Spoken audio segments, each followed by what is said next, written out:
Seriously?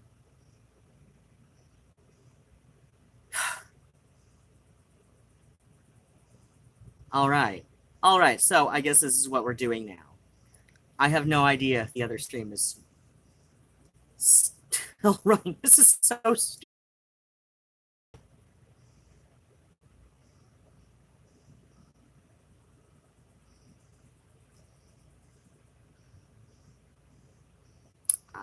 I'm doing this from my phone. What did you think was going to happen? I don't have a laptop next to me. If I did, I would be looking at it.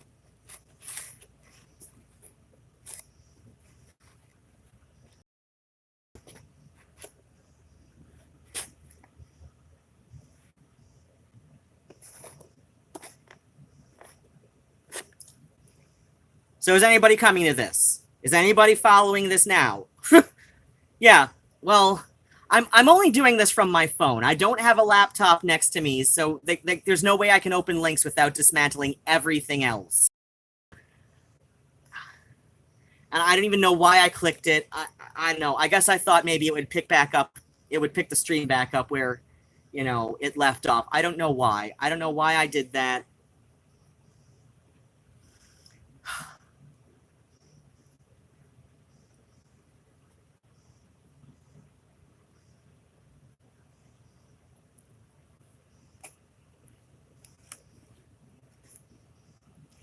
Well, I also should have known better than to tap it because, like I said, I'm only doing this from my phone, and my laptop is barely functional, and that's in the other room, and the tablet is uncharged, so that's not functional right now, and my desktop computer needs a new power supply, and I keep forgetting to take the cover back off of that, and Bigwig's it's not a kitty. Yeah. It's okay, we all do stupid shit once in a while because it seemed like a good idea for a minute. That's probably why I was dating Isaac for a year. Oh my gosh. So yeah. Oh God! Speaking of Isaac, I don't. Gosh, he has like gone into straight up sexual predator mode. He sexually assaulted one of his coworkers, who was like just barely legal, but for all intents and purposes, like was basically underage. Like Isaac's not. Like, okay, so in Michigan, age of consent is 16, but if the older person is a superior at work or school or like a medical professional who is 3 years and 3 months older, or up over more than 3 years and 3 months older, which Isaac definitely is, because Isaac is 23, and the young man he assaulted was 17. So, and Isaac is, because the younger party was only 17. He was not allowed to work at the front desk at Kroger, whereas Isaac is pretty much always working the front desk at Kroger. So, like, maybe not in job title, but definitely in function, Isaac is basically, or was basically, this young man's superior, because he up and quit because Isaac sexually assaulted him, and I guess he was too scared to say anything about it to management. I don't know. I really don't know. I don't know the full story, but yeah, a friend of mine who somehow got roped into signing a lease with Isaac and sharing an apartment with him, has told me at least everything. Like, what the fuck? Like, what the hell is wrong with my ex? There is so much wrong with my ex. Like, I'm like, I told the guy I've got a situation with, a long distance situation. He's living in Wales, so it's very much long distance now. But we did meet up. We did meet up in person, like for realsies, and like my birthday weekend. And but yeah, yeah. We all have an ex where it's just like, what the hell is wrong with this guy? Like, but yeah, oh gosh, like Isaac. At some point, Isaac decided that his goal in life, like the last few months of whatever the hell our situation was, he decided in life for that period of time to make me feel awful about myself. So on the one hand, I'm glad that he's no longer directly in my life, though, like I said, I have at least one friend who begrudgingly puts up with him and is telling me like so many more things that are wrong with Isaac, which yeah, like, oh gosh, yeah, we've got like a Kevin Spacey in training here in Ipsy, so something like that. It's like, oh gosh, I don't know the whole story about Kevin Spacey's accusers, but I do know it does not look good for him on so many levels.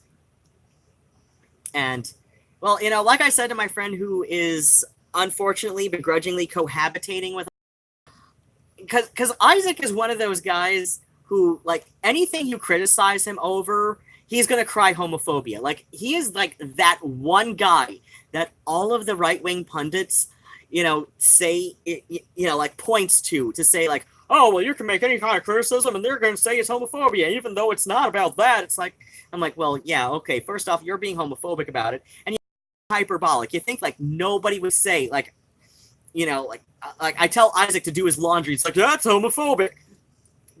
Or, like my friend can tell him to do his laundry and something like, that's homophobic. Like, what the hell? No, dude, just do your fucking laundry. But yeah, like any kind of criticism you levy at Isaac for any sort of reason, like you can tell him, hey, dude, your shoe is untied. You called me dude and you told me my shoe is untied? That's homophobic. Like yeah, like that is like barely an exaggeration. But yeah, like any kind of thing that's wrong with Isaac, if somebody tells him that's suddenly homophobic, if you yourself are gay, you're just suffering internalized homophobia. I'm like, yeah, sure, Isaac, whatever.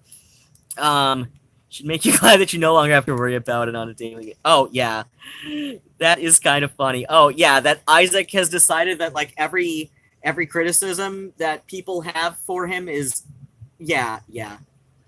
But yeah, I told my friend who's begrudgingly cohabitating with him, and oh god, they realized very soon that like no, oh god, what did I get myself into? Yeah, I'm like, yeah, I'm sorry, I tried to warn you, but yeah. So I'm like, and I'm telling this friend, like, okay, like think about it this way, it's like think like Kevin Spacey's deal, like, yeah, there are definitely homophobic critics of Kevin Spacey who are using homophobic tropes in how they call him out for his sexual predation of younger men. But at the same time, that doesn't mean that Kevin Spacey is not a predator. Like he can have homophobes calling him out for being a sexual predator, but he's still a sexual predator.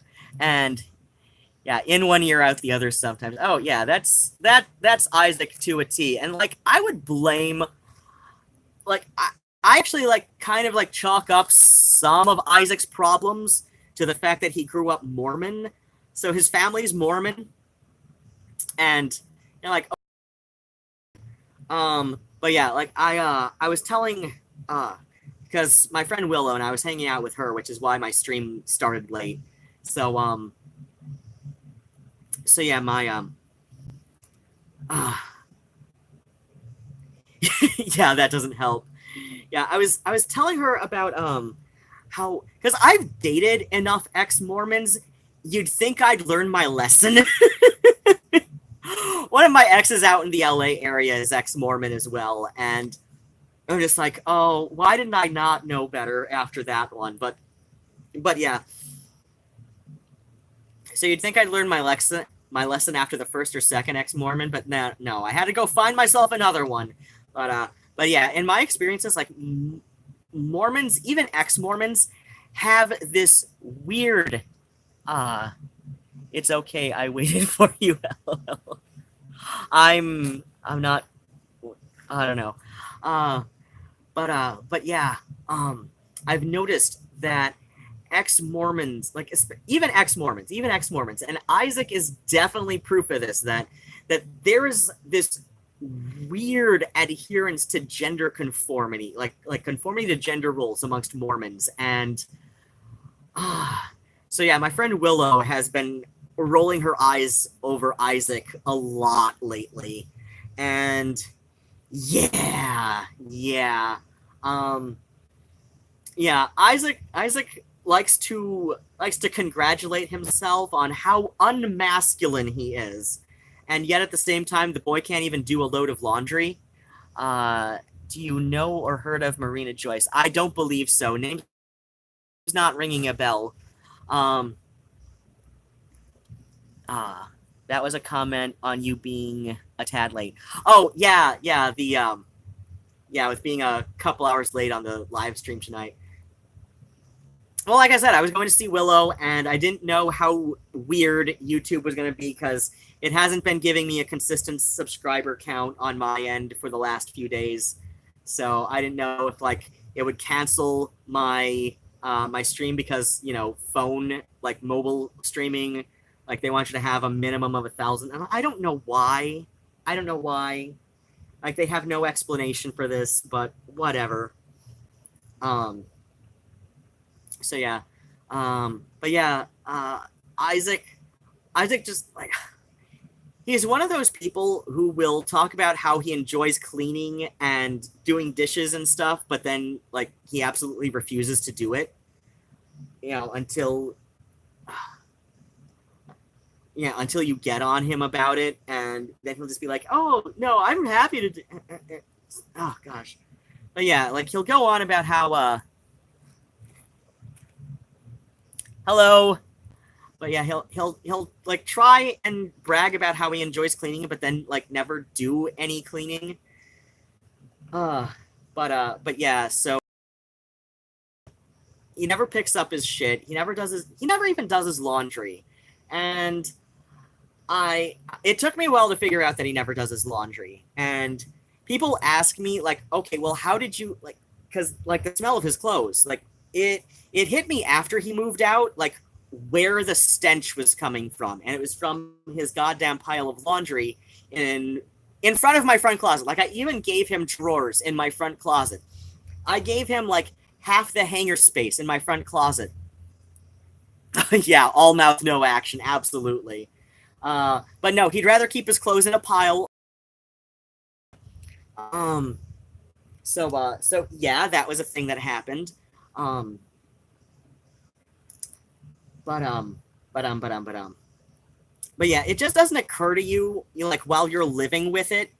And but yeah, people would ask me like, well, how did you even stand, you know, his stench if he never does his laundry, like even just to like first start, you know, hanging with them, even like, you know, like the whole like Netflix and chill at first. And I chalked it up to the fact that one, so I first met Isaac like about exactly 12 weeks after my below the belt surgery. So I had my reconstruction there like at the beginning of that summer. And then like, so yeah, that was May the 4th. And our first date of sorts, like, you know, it was just like walking to the Dairy Queen, and, you know, and we each got a cone. Well, he got a cone. I got it in a cup because I can't have their cones due to soy content. So yeah, like he got a dip cone. I got like, a pineapple sundae with vanilla in a little paper cup, and then we walked back. So, and then like, you know, like after about a couple weeks, I don't know, it led to a pants off situation, but 'cause gay, right? Like the fact that we even waited a week, it's like it's so prudish. Well, my gentleman that I may have a situation with, even being long distance situation, It's that was pretty much like the very next day. So, um, but then what happened? So yeah, like yeah, my surgery was that May, and my first date of sorts with Isaac was the 6th of August, and I I remembered it because 2468 August 8th month, so 6th day of the 8th month, and I don't know. Well, I don't know. It was 2017 because that was the year of my surgery. But so yeah, May to June, June to July, July to August. So yeah, about 12 weeks post-op. May to June, June to July, July to August. Yeah, about 12 weeks post-op. Um, so yeah, I'm about 12 weeks post-op, and so like I'm just barely done with the sponge bathing myself because that's how you take care of yourself post-op. Like I was sponge bathing all summer basically. Um, I did have a cheat day.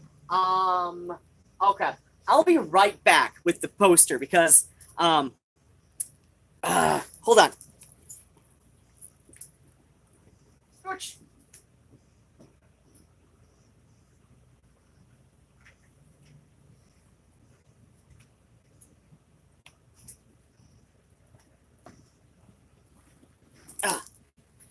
So when I do an apartment tour video, which I gotta pick shit back up, but that's because I got a bunch of projects started that like right after the floors were clean with the city coming to just check on the rental properties.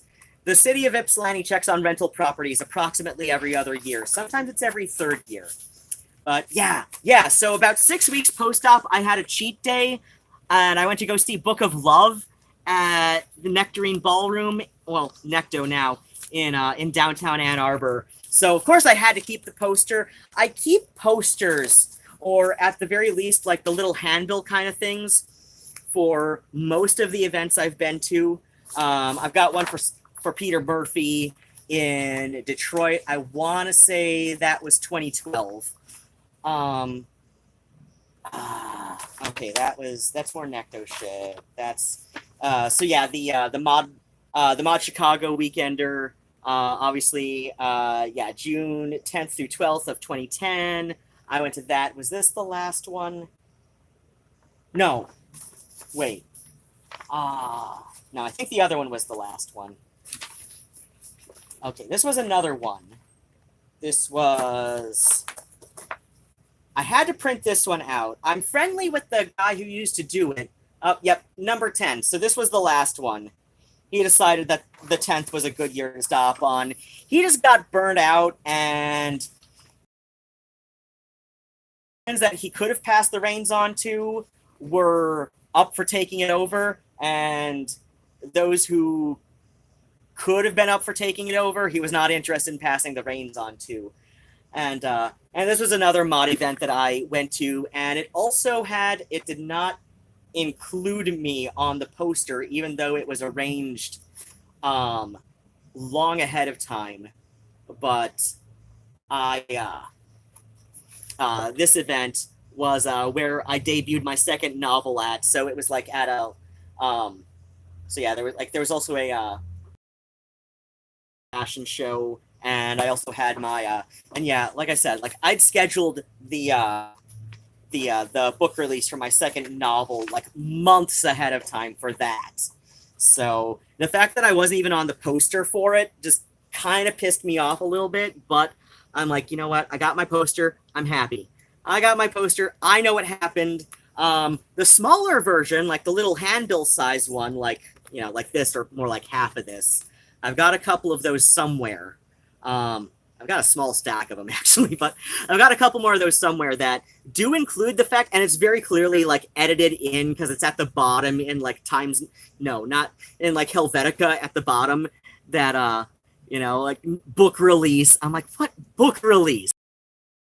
Damn, makes me feel like a tease. I made my ex wait 2 years before the pants came off. Yeah, I'm I do love the pants off situations. but yeah, so like I said, I yeah, when Isaac and I started seeing each other, I was like barely 12 weeks post-op, below the belt and below the pants, under the pants, yeah. So yeah, I was barely 12 weeks post-op, so like barely done sponge bathing myself. I was barely done sponge bathing myself, and I had a nurse come by like twice a week to wash my hair in the kitchen sink for me because I couldn't really do it myself. Um, um, you know, post-op surgery, and if I'm sponge bathing myself, I can't really. I don't know. I've never been good at doing washing my hair in the sink by myself. Um, so then what happens? Yeah, so I started hanging out with Isaac. So my surgery was on May the 4th. Yes, Star Wars Day. So, so yeah, it's a funny thing. Like, my medical transition milestone days. Oh shit, yeah, even my name changed. They're all on those little like fake, like nerdy holidays. My chest surgery was on a Friday the 13th. It was June of that year. So I don't remember if it was 2007 or 2008, but I know it was a Friday the 13th of June. So whichever one of those was a Friday the 13th. Like I said, I can't remember if it was 07 or 08, but I know it was a Friday the 13th because that's just how it is. And I could go back in my calendars and look up which one was a Friday the 13th, but I'm like, yeah, whatever. It was one of those 2 years. So yeah, like 11, 12 years ago for the chest surgery. And I had that done first because I do still have the last bra I ever needed. And long story short, it was too big to bind, so that had to go first. And then October of that year, and I remember because, okay, so it wasn't my first injection of testosterone, but it was the first one I did myself. So the first one was 2 weeks before, but the first one I did myself, my first one was done by a nurse, and then 2 weeks later I came back to the nurse clinic, and she showed me how to do it myself, and then I did it myself. And that was on Devil's Night, which until the Crow movie, that was like pretty much a strictly Detroit thing. Like that was just like a Detroit only thing. It's the day before Halloween, so October 30th. Locally, some places also have associated petty crime, and in Detroit, it's been associated with arsons, like a lot of fires in abandoned buildings, sometimes not even abandoned, but yeah, in Detroit through the 80s and 90s, that was associated with arsons on Devil's Night. But yeah, like some local areas, like we're calling it Mischief Night. And then the Crow movie happened, and now like more people, like Voltaire calls it Devil's Night, and I'm like, dude, you're from New York. This is not Devil's Night to you. He's older than me, and he's from New York. So I'm like, remember that? Oh yeah, the Crow movie. Yeah, it's like no. Devil's Night is a Detroit thing, and I don't know. Like I almost wanted to call that like his last like little video newsletter. Oh, honey. But yeah, like I almost wanted to call cultural appropriation on that shit because it's like no, you're from New York. You're like at least 10 years older than me. You're from New York. You do not know this as Devil's Night. You know this at best as Mischief Night, and you only started calling it Devil's Night after everybody started watching The Crow. Like after that movie came out, like at best, this is your Mischief Night. Like, and that's like even I didn't even know if New York had a thing about that, but it's like no. This is a Detroit thing. This is a Metro Detroit thing. It's a Metro Detroit thing, and that's I'm born and raised Metro Detroit. And note I said Metro Detroit. I'm originally from the surrounding area. Yes, I went to high school in rural Michigan, but yeah, like my formative years were Metro Detroit. So then what happens? So yeah, let's see. chest surgery was a Friday the 13th. My first self-injection of HRT, so testosterone, that was on Devil's Night. My legal name change was on 9/11. 16.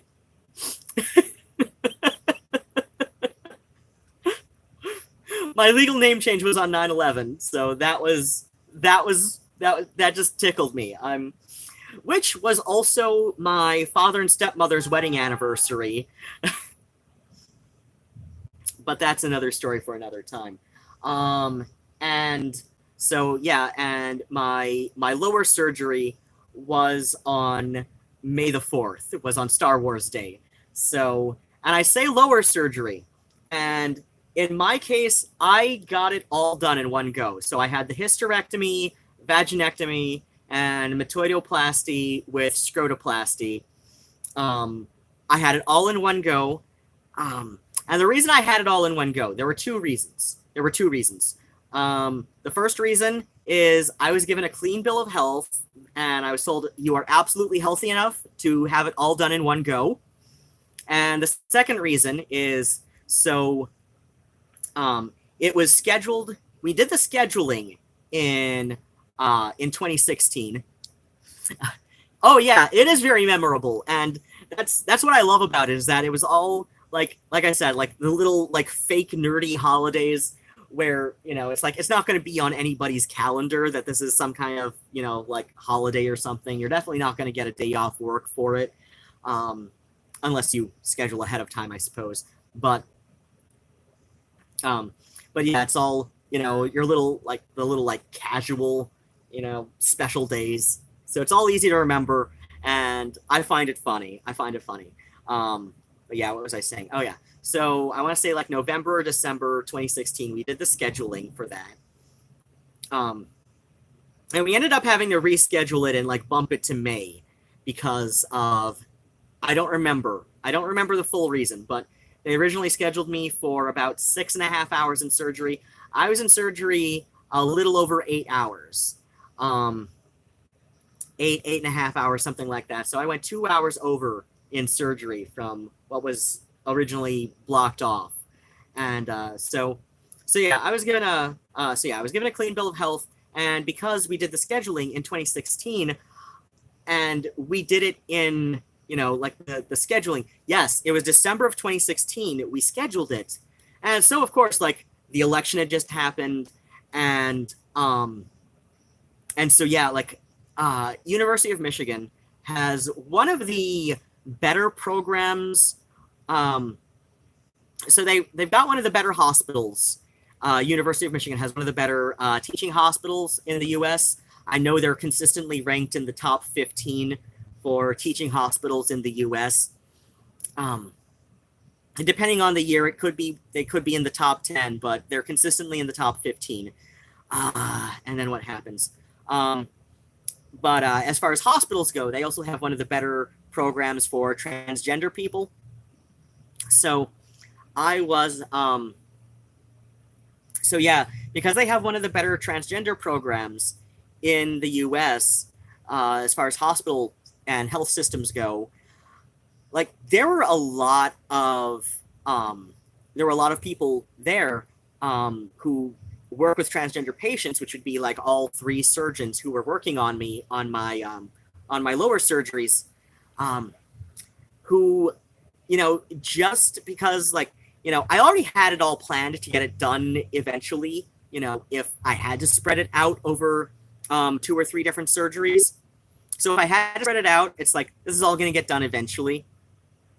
But they were just like, just because with, you know, Trump coming into office, you know, in 2017, you know, with the election in 2016, they were just like, just in case this is pulled out from under us, you know, for the trans, you know, coverage with Medicare, just in case it's pulled out from under you, you know, for transgender medical care, we could get this all done in one go if you're good for it, you know, because you're healthy enough that we could do it all in one go. So it's up to you. Do you want to do it all in one go, you know, just in case it's no longer an option later?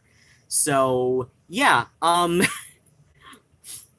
yeah, like that's the twofold reason I got it all done in one go. I don't know how common it is for somebody to get all of that surgery done um, in one run. I know a lot of transsexual men will space it out um, just because I don't know. I'm sure everybody's got their reasons, but when I've talked to other trans men about it, it's like when they do get lower surgery, they do seem to space it out a bit more. So it does seem a little bit unusual that I got it all done in one go, but that's just based on like what I've talked with people about. And honestly, I don't have a whole lot of other. I'm not friends with a whole lot of other trans men, especially like. There are like maybe 2 or 3 trans men that I consider friends, or at least friendly enough. One definitely, and there's one, maybe 2 others that I'm friendly enough with. That I'm just like, yeah, I don't mind calling these guys friends. My friend Ray had his done all at once as well. Oh, that's cool. That's cool. I'm glad to know that there's other guys who have it all done in one go. Just because it's like, why have all that extra healing time for surgery? At least that was my thinking. But yeah. So that's kind of why I didn't realize. So like I said, I had my surgery at the beginning of summer. I spent because most people, at least to my understanding anyway, so my surgeon for the metoidioplasty with urethral length at University of Michigan, he's a urology surgeon, and he learned metoidioplasty because his one of his specialty surgeries that he's best known for is for correcting hypospadias of the urethra. That's like, that's when your urethra doesn't come out here like it should, but comes out here or way down here. So depending on how far down it comes, like if it's up around here, that can be like corrected at infancy, because it's like okay, it's just a matter of like doing this, and that way the scar will just because scar tissue is so weird, you don't want too much scar tissue that has to grow with you. So yeah, like if it's up around here, like they'll usually do that. They'll usually like do something to help that out in infancy. But if it's all the way down here, they usually wait until you're an adult just to know how much tissue they'll have to work with. Well, to have more tissue to work with, and to so it heals better. So he was looking it up, and so he was looking, and because he had read somewhere, or maybe he'd gone to some kind of seminar or something, and he learned it was based off of hypospadia surgery. So metoidioplasty is an evolved like a Pokemon. Like you do, I don't know, like there are some Pokemon that can evolve in different directions. I know I don't do the Pokemon thing. I never did. I was a little bit too old for that. So I know Eevee can evolve in like 4 or 5 different ways. I know there's a couple others that can do that, but Eevee's the one everybody talks about. So yeah. He's he knew it was like based on hypospadia surgery, which he already did. So that's how he learned it. And but yeah, he usually gives people a clear bill of health to go and conduct life as normal at about 6 to 8 weeks post-op, whereas I was more like 10 weeks post-op when I was finally given a clean bill of health to go and conduct life as normal. And part of the reason it took me an extra 4 weeks, 2 to 4 weeks, an extra 3 weeks. So the reason it took me an extra 3 weeks is because, so in the healing process, there's an internal catheter to, heal around the urethral lengthening. So the internal catheter, he used a full adult size internal catheter on me. So I understand my mom was a nurse for more than 30 years, and I would go to work with her very often. Oh, yeah. So yeah, Dr. Malib, he basically used a full adult size internal catheter on me, which I am 4'11". I am 4'11". I am not your average adult size. Like, he might have used the smallest full adult size one available, but it was still a little bit too big for me. So yeah, at about 6 or 7 weeks, no, at 8 weeks, they at 8 weeks he took out the internal catheter, and so the internal part of the urethra, so like there's the bladder and then the urethra. So it was an internal part that, didn't have to have anything surgical in there. It was just like the catheter was in there just to, like, help the external part of the urethra. Well, the part that's not like up close to the bladder. So like the part coming out of my dong, that was but it has to go all the way in. So yeah, my guess was, like, hopefully he had the sense to use the smallest full-grown adult-sized one on me, but he did not. But he did. But it was a full adult-sized one, but I am not a full-grown adult. I am 4'11".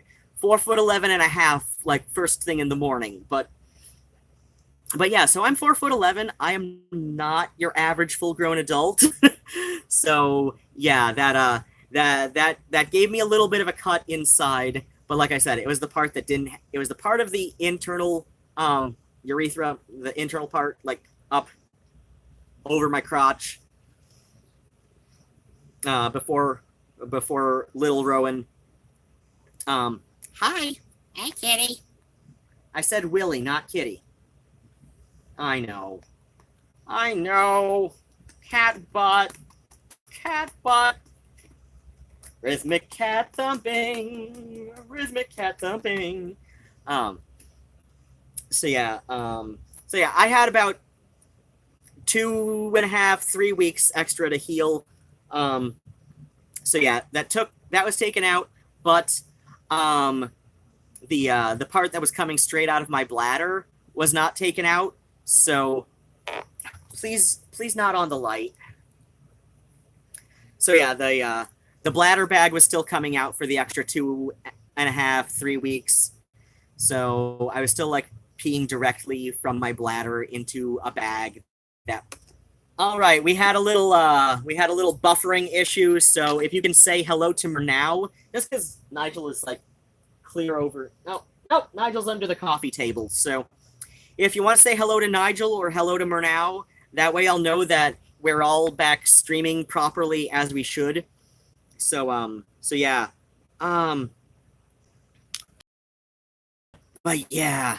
So like I said, I started hanging out with Isaac, like, in the middle of summer, which, like, August, it's, like, still basically, like, the hottest part of summer until September, and then suddenly, like, in Michigan, then suddenly the temperature drops about 10 degrees in September, very suddenly, usually. So yeah. That's how I, like, didn't detect the stench of Isaac's unlaundered clothing, is because of timing, basically. Because people ask me this. People literally did his laundry all of once in the 8 months he was living here with me. And one time, like, because I would go, like, every time I would do laundry for myself, because I grew up Catholic, I have to take on everybody else's burden as part of my own. So, I'm not seeing anybody saying hello to either of the cats. So if you, or hello to Murnau, if we're back connected properly. So, because that would be nice. Oh, wait. Is it not back on top chat? No, live chat. What the hell? That is weird. Oh, okay. It wasn't streaming. Okay. What do how IQ. Jesus Christ. Ugh. Come on. Can I get rid of this fucking spam bot? We had to reconnect again. Somebody say hello to the cats so I know that, like, say hello to Nigel or hello to Murnau or just blanketly hi cats, just so I know that we're streaming properly. Please, things. Okay. So yeah, like I said, I started hanging. There we go. Okay, so I can't afford to run the air conditioner all the time here. And when I can run, like, there's a few times a day, I'll please.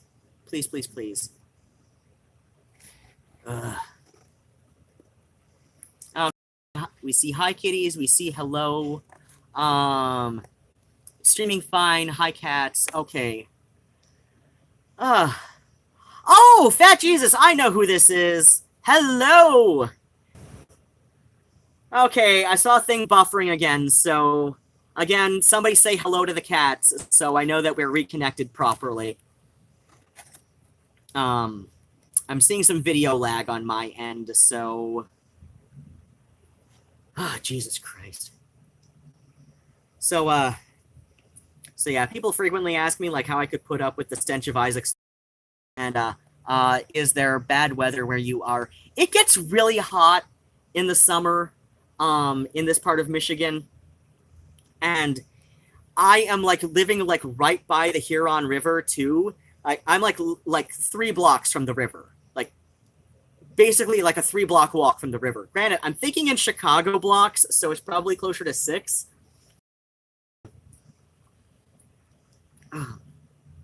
Yeah, I'm about like 3 to 6 blocks from the Huron River. So because of the river, there's a lot of humidity because, with the with the heat, with the evaporation and the steam and all of that.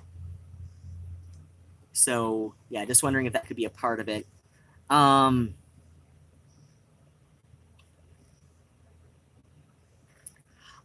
thunderstorms. There's no thunderstorms right now. There was a couple days ago. There was a thunderstorm a couple days ago.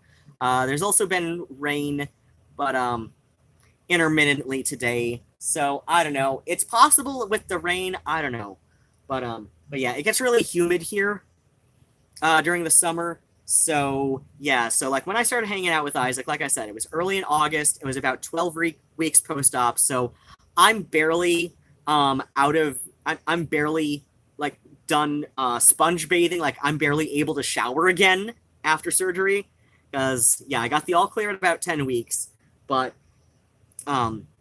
because I'd been out of the habit of like properly showering, it took me about another couple weeks to get back into the habit of daily showering after surgery. Because like I said, I'd spent like the first 10 weeks post-op sponge bathing.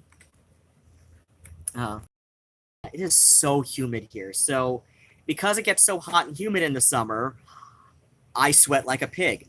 I will sweat like a pig over nothing. Like it can be the middle of winter and I'm putting my laundry away and I sweat like a pig. And I don't even turn on the heat here in the winter. So, and yeah, because I can't afford to run the air conditioner as much as would be comfortable, I don't run it all the time.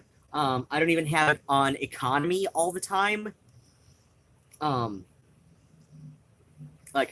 a couple times a week, I will turn the air conditioner on during the hottest time of the day for about 4 hours on a timer setting, and then I'll have it on economy. I like to set so I look up the weather. I look up the weather forecast by the week, and I pick the hottest days of the week where I can run the air conditioner on economy, and then the rest of the time, I just like to have the AC run on the fan setting, which is a little bit cheaper. Not a whole lot cheaper, but a little bit cheaper. So I usually have it on the fan setting, and as long as it stays under 85, just because, well, with all of my record albums, you really want to have it under 85. Otherwise, if it gets too hot, it can distort the grooves because vinyl, it's not a very hard plastic. I have some old shellac 78s that are going to be fine no matter what.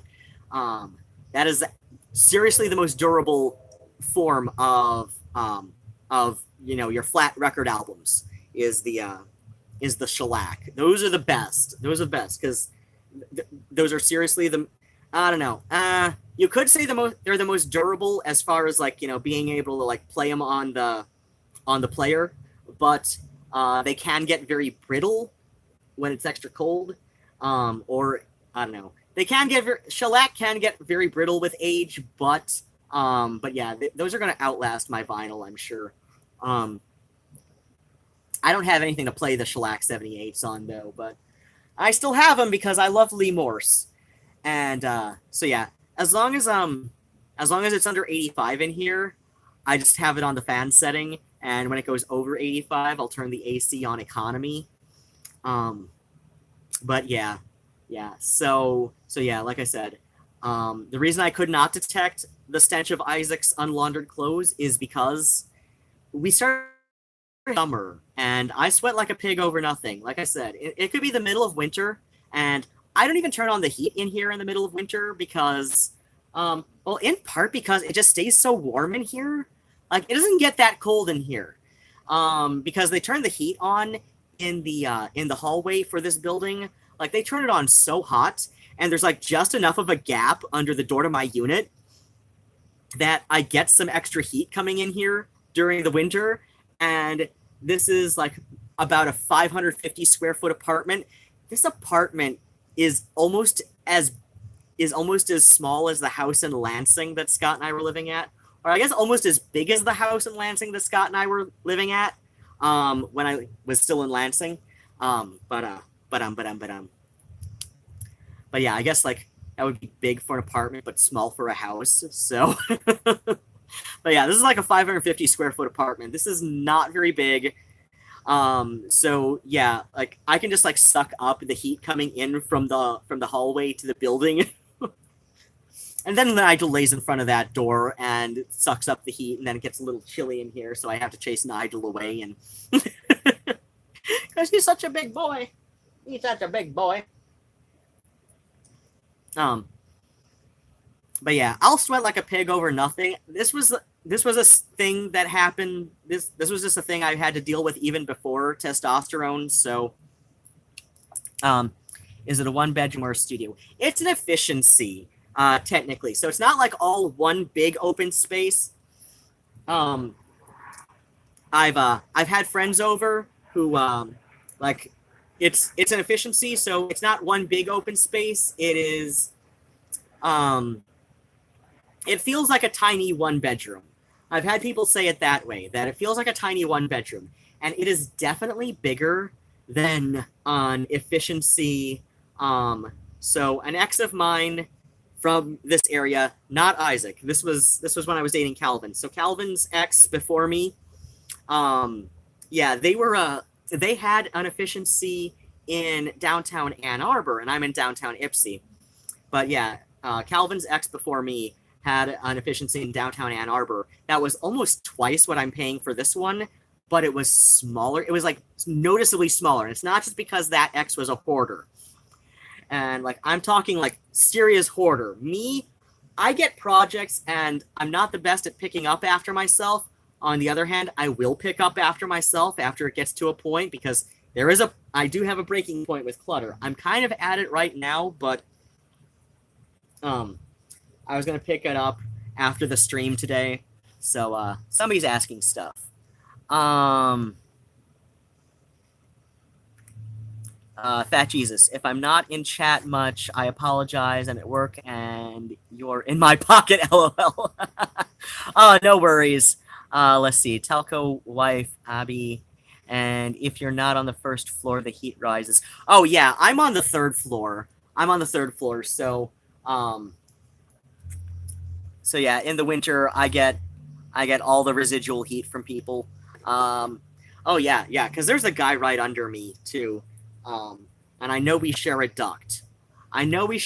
Because I hear him all the goddamn time.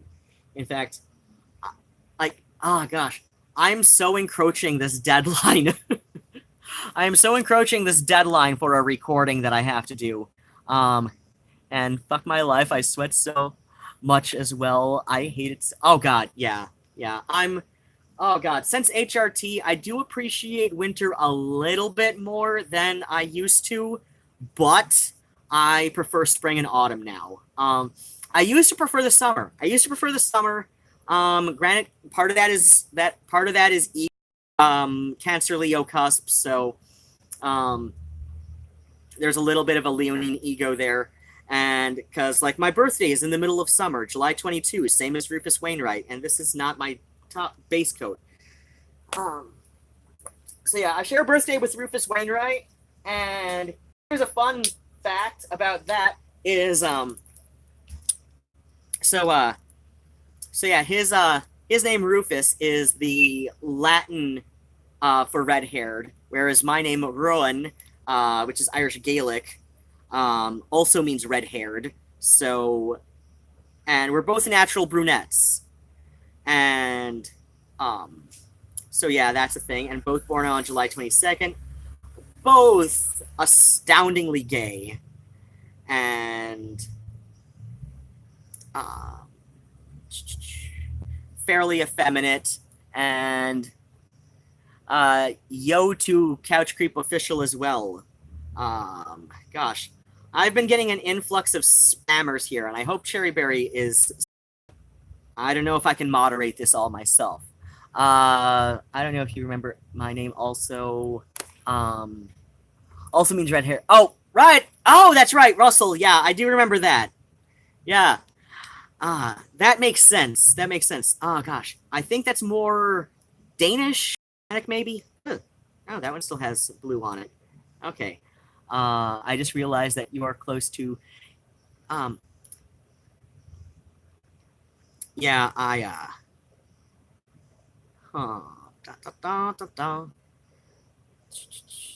don't know where my thought was going to go after this. So let's see. Rufus Wainwright. So yeah, so that's how I put up with Isaac's stench, was just like, we started hanging out in summer, so I just got used to it. Like, at first I didn't notice it, and by the time, I would have noticed it, I'd already gotten used to it. So it's like, I just got nose blind because of timing. So, but yeah, if he and I had met under any other circumstances, I would not have gotten in the situation with him that I did. This, like, I will put it that way. The situation would not go as far as it eventually did, because it's just like, oh my gosh, this spammer is back. High user on this channel. Damn it, I got Helper of Mankind. With Sandra, the name. Okay, I know this well enough from conversations elsewhere. I'm going to add you as a moderator because I'm not seeing Cherryberry right now. So,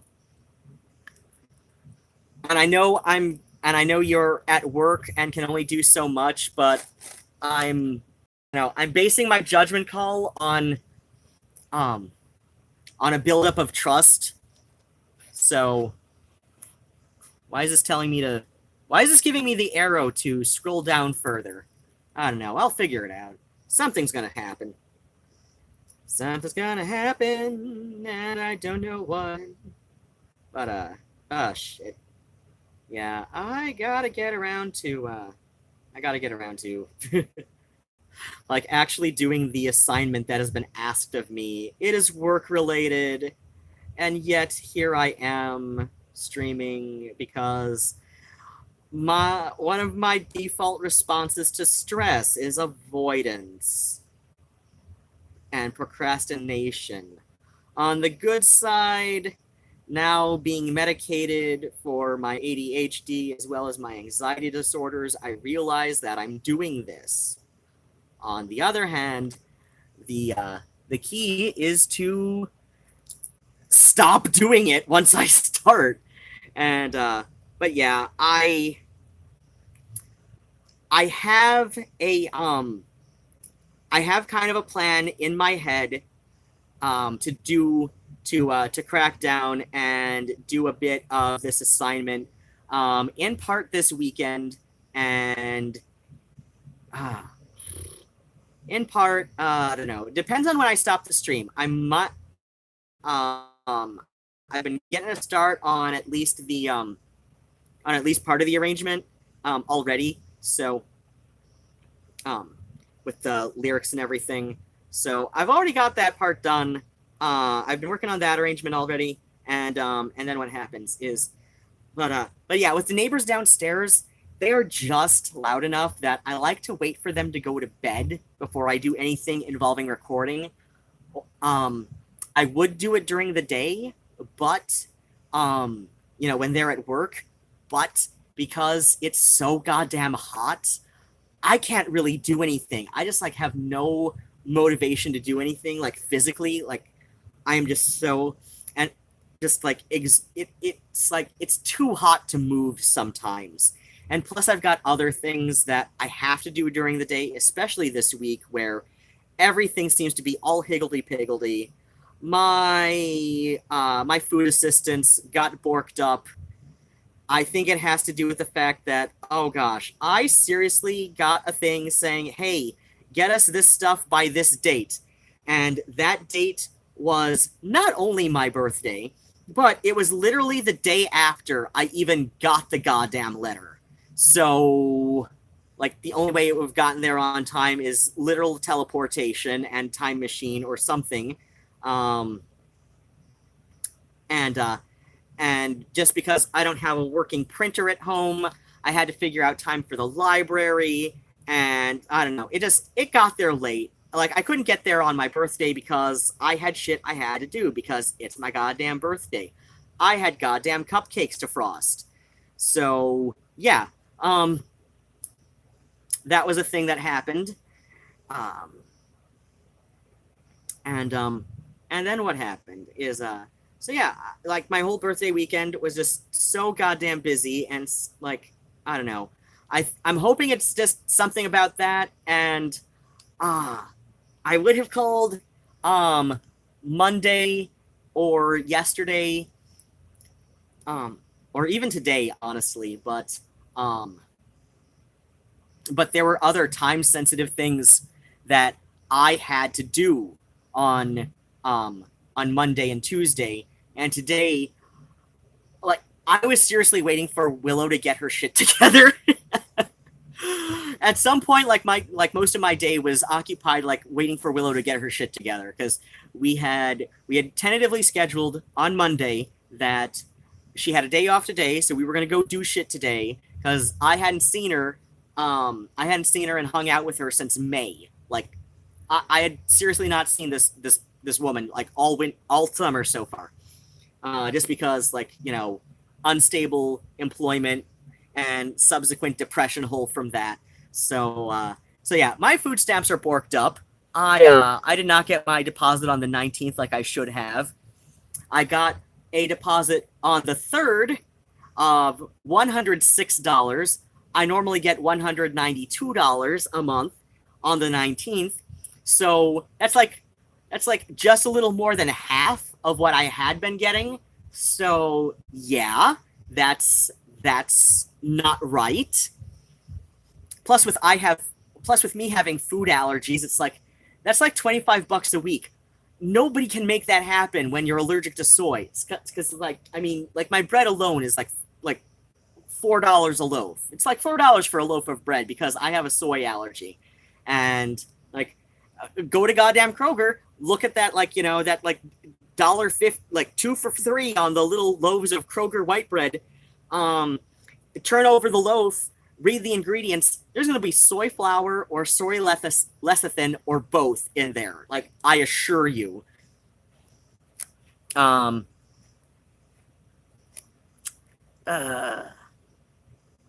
All right, we have an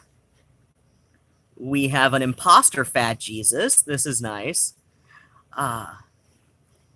I also work so much better under pressure. Yeah, I tend to as well, but I think that's more like an adaptation that I developed from um, um, um, um, untreated ADHD for most of my life so far. So, yeah, that's the thing. I have till Sindel for Mortal Kombat 11 comes out to drop my very first video.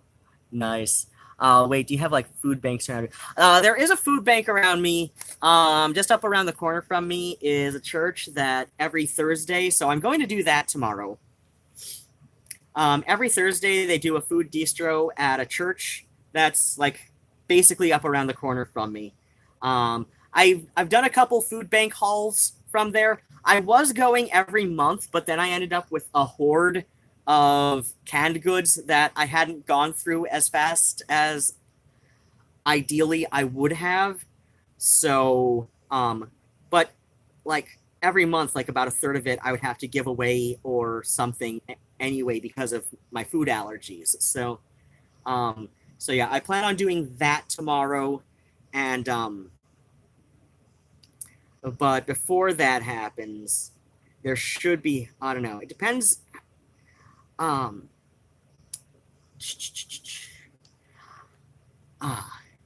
so assuming I get up with even just barely enough time is better than no time. So hopefully I'll get up with sufficient time to get to what's that called? The DHS office and talk to somebody there and figure out what all the hell I have to do to get my food stamps allowance back on track to where it's supposed to be.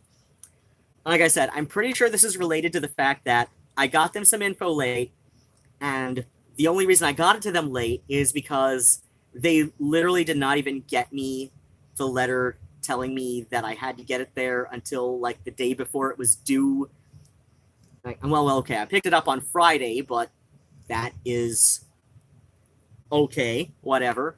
So yeah, I got that on the Friday before, but like I said, that's like I'm prepping for birthday weekend. Like the next day, I was going to see Tim Capello at Shitty Club in Detroit, and I did the concert vlog about that, and it was wonderful. And then I met my young man who's about 12 years my senior.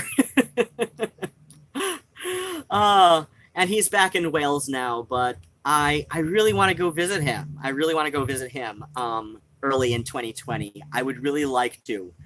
Unfortunately, the cheapest airfare price I've seen so far is about $650. I have no idea how I'm going to make that happen because that is $100 more than a month's rent for me.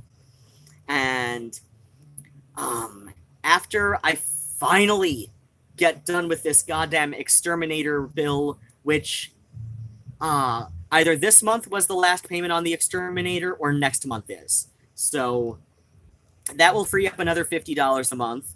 And then after that, I'm going to be paying off my dental bill until January. So yeah, I would like to go visit in January or February. Go visit my my wonderful situation in Cardiff. I'd like to go visit him January, February, just because, yeah, I don't want to wait too long. But I want to give him some time to get settled into his new place. So, yeah, without saying anything that's going to necessarily identify him, and it's 2 days, yeah. I'm like, oh, thanks for understanding how mail works. Oh, God, yeah. OMG, we need to get your ass to Wales. Yes, I know, right? At least Virginia gives you some leeway on that. Yeah. Michigan was run by a goddamn libertarian for, I want to say, yeah. Gosh, how long was Snyder in office? He was running under the Republican ticket. Oh, that's right. He got elected. He got elected when I was still living in Lansing. So, crap. I forget which year. Was it 2010? I want to say it was 2010. I want to say it was the 2010 election that people voted Snyder in office. But yeah, like, yeah, shit got borked up by Snyder for a few years there because, sure. But yeah, yeah. Libertarian and the Republican ticket, yeah, that's gonna keep things running smoothly, isn't it?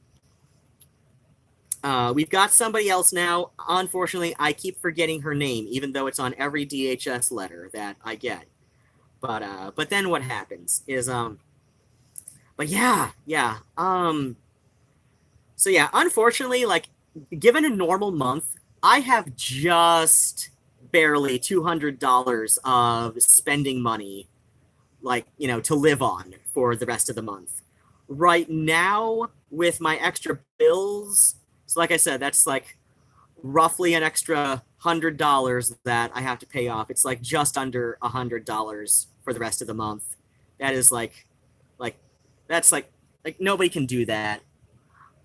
I'm just found tickets for 600 for. Oh my gosh.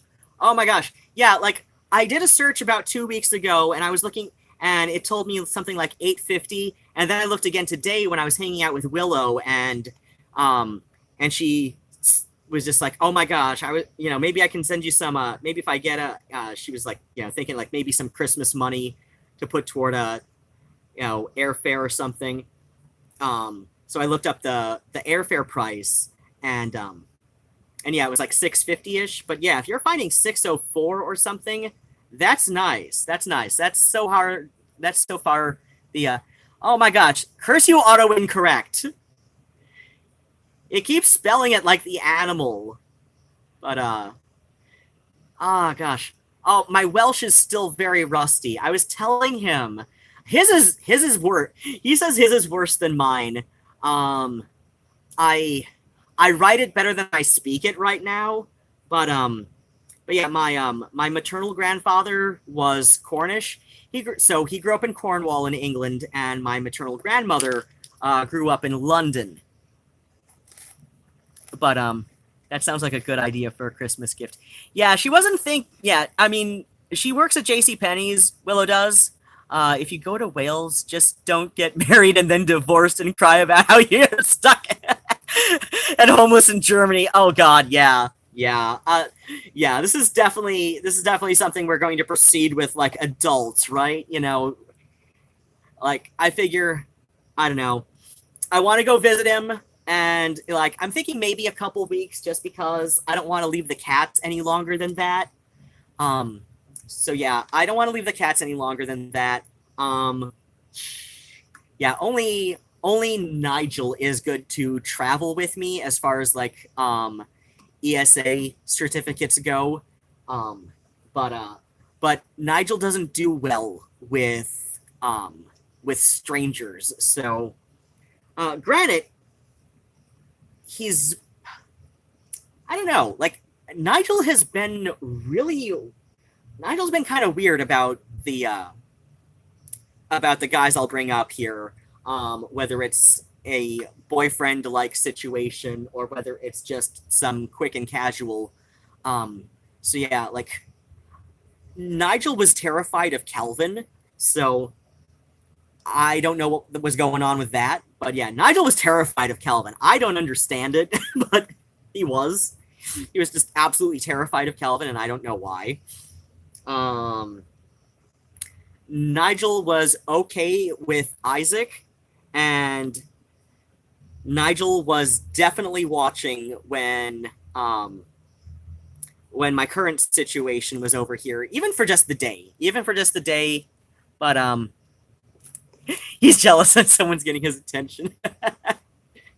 Oh yeah, Nigel likes to watch, even with it's just me by myself, taking care of myself. Nigel likes to watch. In fact, when it's by myself, like when I'm taking care of myself that way, Nigel really likes to watch. Like, Nigel will get creepy about it. Like, he'll so like, I'm there at the computer, with my porn, and Nigel gets on the velvet blanket at the foot of my bed, and he starts kneading on it, and he starts kneading on it and doing that little chirpy purr, that cats sometimes do. And he's very loud about it. So he starts chirping as he's purring and staring very intently while he's kneading on the velvet blanket. And it's so creepy. It is so creepy, just like how intently he likes to watch. So yeah.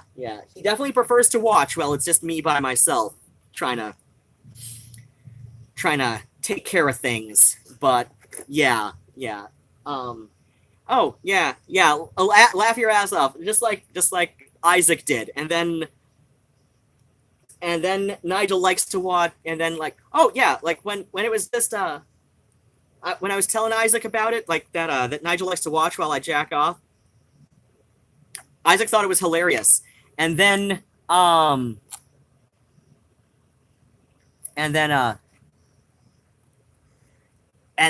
Isaac got yeah, and then Nigel decided to watch while Isaac and I were together, and probably I put him in timeout.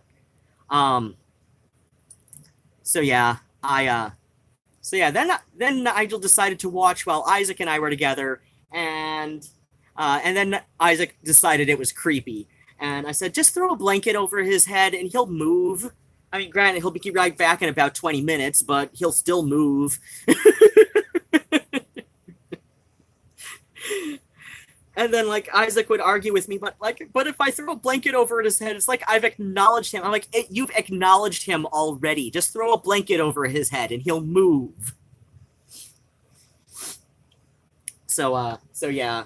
But, I don't know, Nigel is so weird about, I'm sure it's just one loser who keeps making fake names count. Yeah, possibly. It's quite possibly so. But yeah. But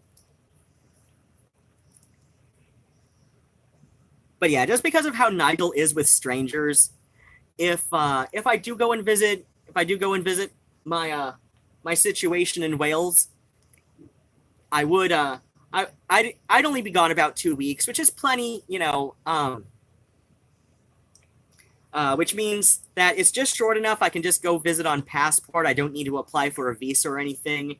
It's like, if you're staying more than 3 months, then you have to apply for a visa. So, last I checked anyway.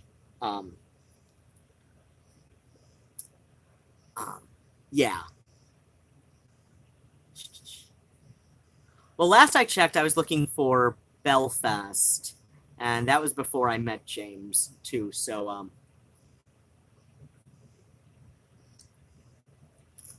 but yeah, so yeah, that would still be the UK, so yeah, it would be 2 weeks. I can stay on passport just fine. So yeah, I don't want to be gone from the cats more than 2 weeks, just because I know how Nigel gets. He kind of freaks out when I'm not here. So, and I know this because I've been gone for a weekend before, and my friend Elise, who was taking care of the cats while Isaac and I were at Convergence 24 last year, so 2018 in Detroit. She was starting to suspect that Nigel might have stopped eating. Wait, can I ask you questions? Yeah, sure. Favorite song depends on, I don't know. I don't have a single favorite song. But right now, I would say amongst my favorites would include Nocturnal Me by Echo and the Bunnymen, Stillborn Still Life by Shadow Project, Speak to Me by Fad Gadget. So, but yeah, it's hard for me to narrow down a single favorite song. Oh, thanks. Yeah, I thought those were good choices myself. But yeah, if I were going to be, yeah, I wouldn't want to be gone any more than 2 weeks, just because I know how Nigel can get. My friend Elise, was suspicious that Nigel might have been not eating very much. Uh, yeah, it's probably a bot, but oh well. It's not as annoying as the other ones. Oh, before I even answered. Okay, well that's... Okay. And now just a random how. Okay. Yeah, you're right, it's a bot.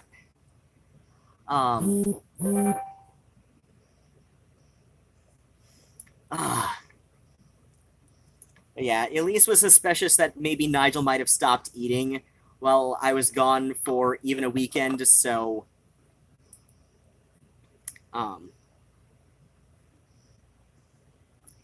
It just looked off is all. Okay.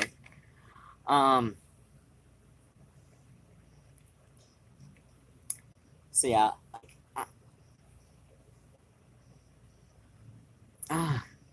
Fear Walter Clements. Oh dear. Oh god. Yeah, I do want to go visit though. I do want to go visit, and I know a weekend is not going to cut it. So yeah, I know a weekend is not going to cut it for going to visit. So yeah, I would like to make 2 weeks just to make the best out of that kind of airfare. So yeah, round trip. Oh wait. Oh, it's possible if you were getting 604, and I know it's not somebody was getting 604 for airfare to Wales. So yeah, depending on where you're going from, because I know I was getting that from Detroit to Cardiff. Was 650, 655 or something earlier today. So yeah, if somebody's getting 604, I hope it's Detroit to Cardiff that you were looking up, but and I know when I compare, because the first time I looked, there was about $150 difference between Cardiff and Belfast. So, Detroit to Heathrow. Okay, yeah, I think that would be a little bit. That would make sense. That would be a little bit less, but yeah, I know for some reason like Detroit to Cardiff is about $100 to $150 cheaper than Detroit to Belfast, which I don't know why it would be cheaper, but yeah, Heathrow wouldn't be bad. It wouldn't be a bad airport. It would be a few hours drive between there and Cardiff, but yeah. Oh god. Bella 1313 lashes. Oh, hi. I'm doing all right. I think I remember. I think I recall you. Gosh. But yeah, I don't know. Yeah, I'm thinking, I don't know. I'm thinking if I'm torn. I was thinking of putting up my an Amazon wish list for yeah, been a long time. Okay, yeah. Yeah, we've had a couple bots or trolls or whatever, something in the comments, so and I've appointed Fat Jesus as moderator, so we're trying to keep it to a minimum. Oh, Jesus Christ. So what was I saying? Born in Ipswich, raised in Bristol, miss home. Oh. Yeah. Yeah, I was thinking of putting up a wish list for like solstice or something, you know, if anybody wanted to get me any wintertime presents, but I think instead, I don't know, I might try and do I don't know what Walter Clements is either. Who or what or something. I don't know. This makes no sense to me. But yeah, what was I saying? Yeah, I was thinking instead, I don't know. I'll have to see how I feel by December if my situation and I are still talking. But we've been checking in with each other like pretty much daily since he's been back in Cardiff. It's like, I don't know. On one hand, like my mood is just kind of like a teenager, But on the other hand, I'm like, oh gosh, I'm like 40 again. I've had like my 40th birthday like 3 years in a row now. So it's like maybe I should, I should be, I should be a little bit more, what's it called? I should be a little bit more tempered about things. Wait, no hun. I barely got on here. No hun. Wait, what? I hope you're not saying. No, I'm not saying anybody's annoying. I don't think anybody's annoying. At least nobody here right now. Oh, yeah, the bots and trolls. Right. Okay, now we know what's going on here. But yeah, I'm thinking if things still look good with my situation in Cardiff, I might want to see if I can get a donation drive just for a round trip, just for 2 weeks in Cardiff. I haven't been to Wales. Well, no, I've been to Swansea.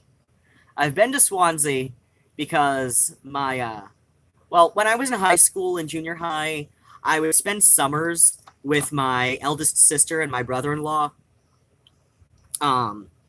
Long story short, it was because my dad and I had a very volatile relationship at best. So, so yeah, I spent summers with my eldest sister, my brother-in-law, just for like a matter of like personal safety for all involved, which would be my dad and myself. It's just like, send me overseas for a summer, or maybe my dad and I would kill each other or something. But oh god.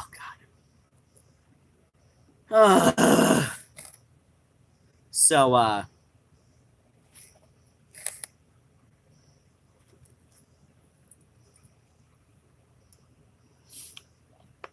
but yeah, one time we had to go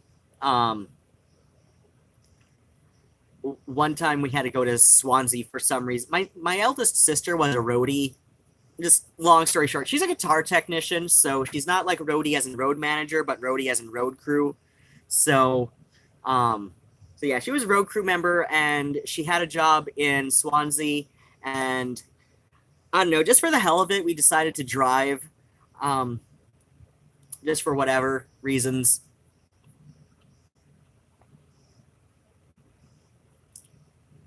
So I'd been to Swansea, but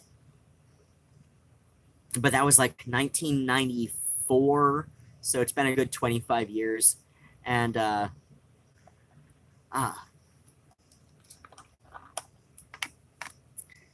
but no, I haven't been to Cardiff, and so yeah, it's been forever since I've been to Wales at all. It's been forever since I've been. It's been 20 years since I've been to the UK. It's been 20 years since I've been out of the country at all. So.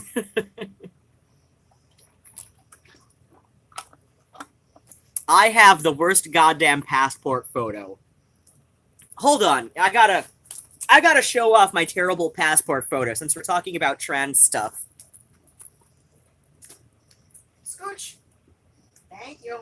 I know you know what Scooch means, Gay.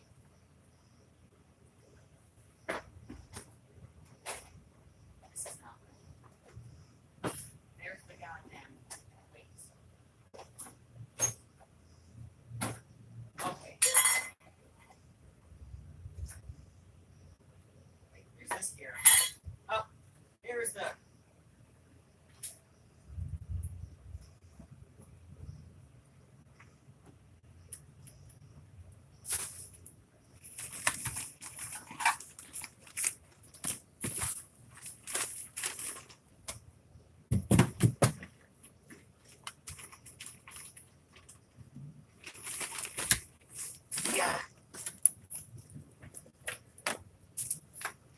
Okay, so I went around the wall that separates out my Okay, so we've got my big file case of important shit. So okay, so since I was born in Ohio, this is so far the only thing that's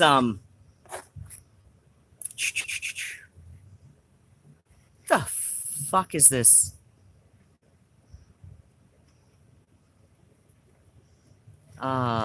Let's see. Okay, Bella1313. Okay, so I see how this rolls. You say hi, and you're automatically a troll. No, I don't think. No, Bella1313 is not a troll. I didn't remove anyone who just said hi, so no, your statement would be incorrect. Yeah, yeah. I've got some trust built. Like everybody that I set to moderator status for the live streams is somebody that I've got some kind of level of trust with. So, for Dion Ragsdale, losses. Oh, okay. So we're talking about okay, somebody's talking about Breaking Bad. I still haven't seen Breaking Bad, but the hype has died. Like since it ended, and the hype has died down some. I think I will start watching it. That's how I get with some things. So, okay. So where was I going with this? Okay. So yeah. So like I am so goddamn. So let's see. I wanted this to be like my original goal with this live stream today was going to be like more of a trans-related Q&A, but obviously we get sidetracked a lot. But I am so one of the reasons that I'm extra broke this month is because I forgot that I had to order well, first off, I completely forgot that I had to budget for my P.O. box rental. So yeah. Okay, there we go. Okay, yep, all identifying info is covered up with the blue painter's tape. But I finally got my checks replaced. Yeah, like after I got my name legally changed. Okay. Looks like we had some buffering, so if we want to say hello to... Who's the nearest cat? Nigel, very narrowly nearest. So if you want to say hello to Nigel, or hello to Murnau, who's probably going to make his way over here a bit sooner. Hello! Juju's RV Experience says Nigel, so we know that we're back. So, but yeah... So, because my dad was born before the end of World War II, like my dad was born in like 1941 or something. I did not want to just like throw out my last book of checks because the checks are still good. The important information is the routing number for the bank, account number for my own personal account, and like the bank will take it. The bank will take it. It's just like with the with my ID saying like one name and then the check saying a different name, that can be a pain in the ass. But, like wherever I would take checks, it's all people who like I've brought in my name change paperwork to, so they know the situation. Or it's something like I send off a bill to the electric company where like they don't even deal with me, so it's all just about the bank and the routing number and everything. So yeah, like I finally got my checks replaced, so this is basically the last thing that I do to get my name legal, get my current legal name on everything. This was the last thing because I finally ran out of checks at the beginning of this month.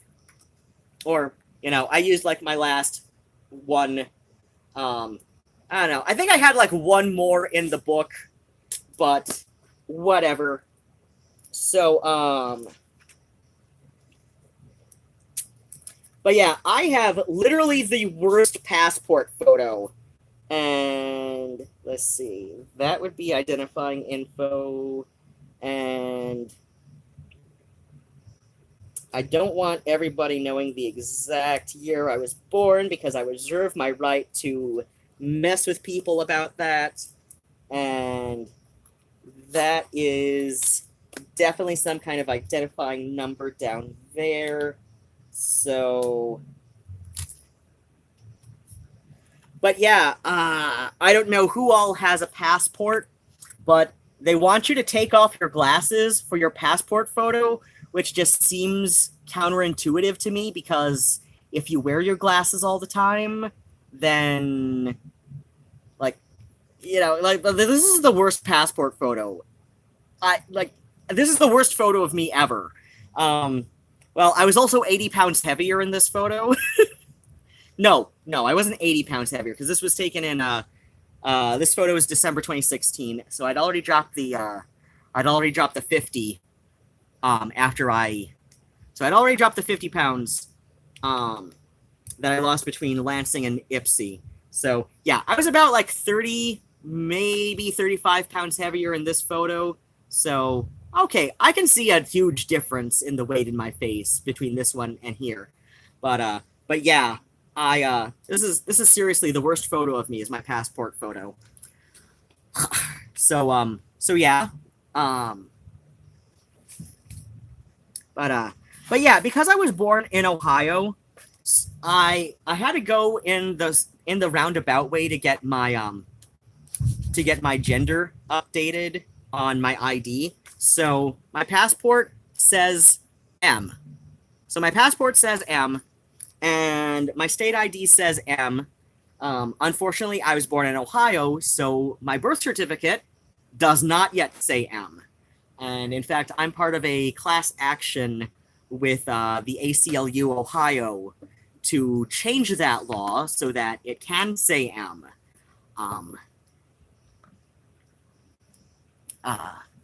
That must have been hard to do. Well, because I had asking really for what are we asking really about? It's about my dad's age, because that was early enough since the reconnection. But yeah, my dad was old as shit. So so I had to go and update my gender on my info in one of the most roundabout ways you can do it, which was I want to say it was like 2010 or something. A law had passed, and I know this was under Obama. Oh no, the Walter guy's showing up yet again. Okay. But yeah, I know when Obama was still in office. I want to say it was around 2010. Thereabouts. Something had passed where trans people can get their gender updated on their passport by getting a letter from the doctor saying that as far as the doctor was concerned, you'd met certain qualifications in transitioning, ideally some kind of irreversible surgery, which in my case, was no, wait, that was done just before my my lower surgery.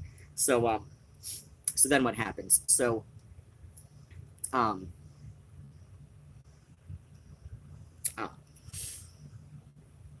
yeah, because this was this got in the mail on oh, that's right, I covered that up. No. Oh wait, yeah, date of issue 2017. That's right, because I covered up because I don't want you knowing exactly what year I was born. So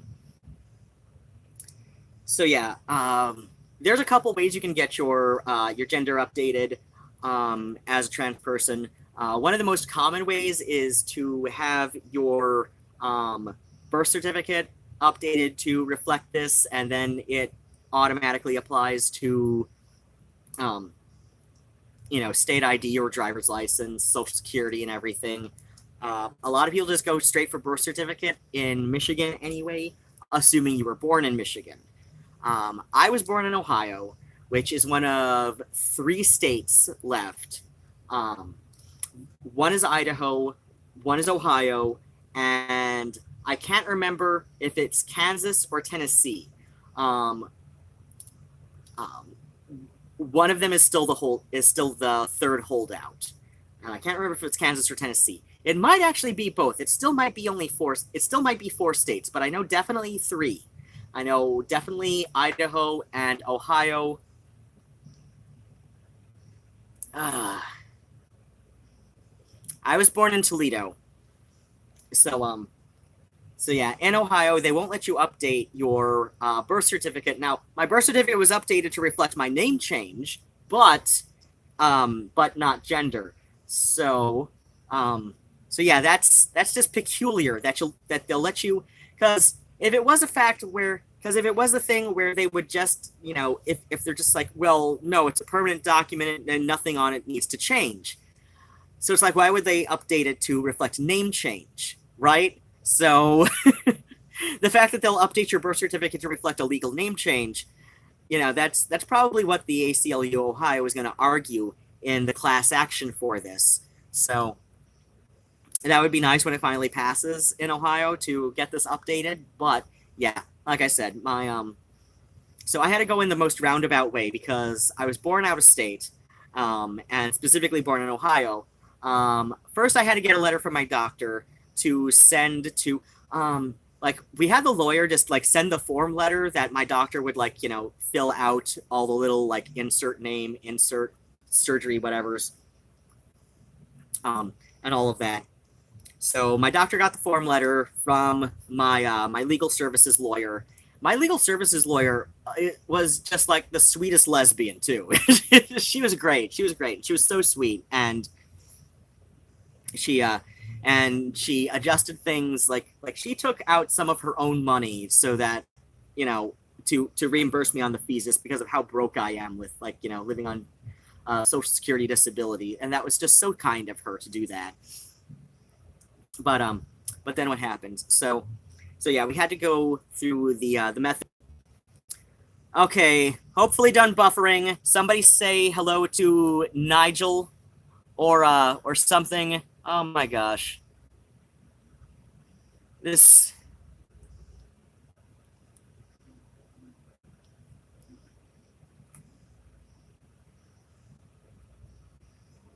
Ugh.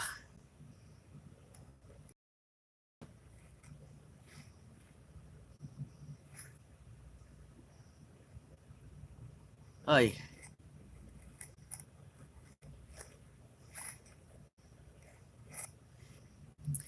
So yeah, it looks like we're done buffering. If somebody wants to say hello to Nigel or hello to Murnau, either one of my very gay cats.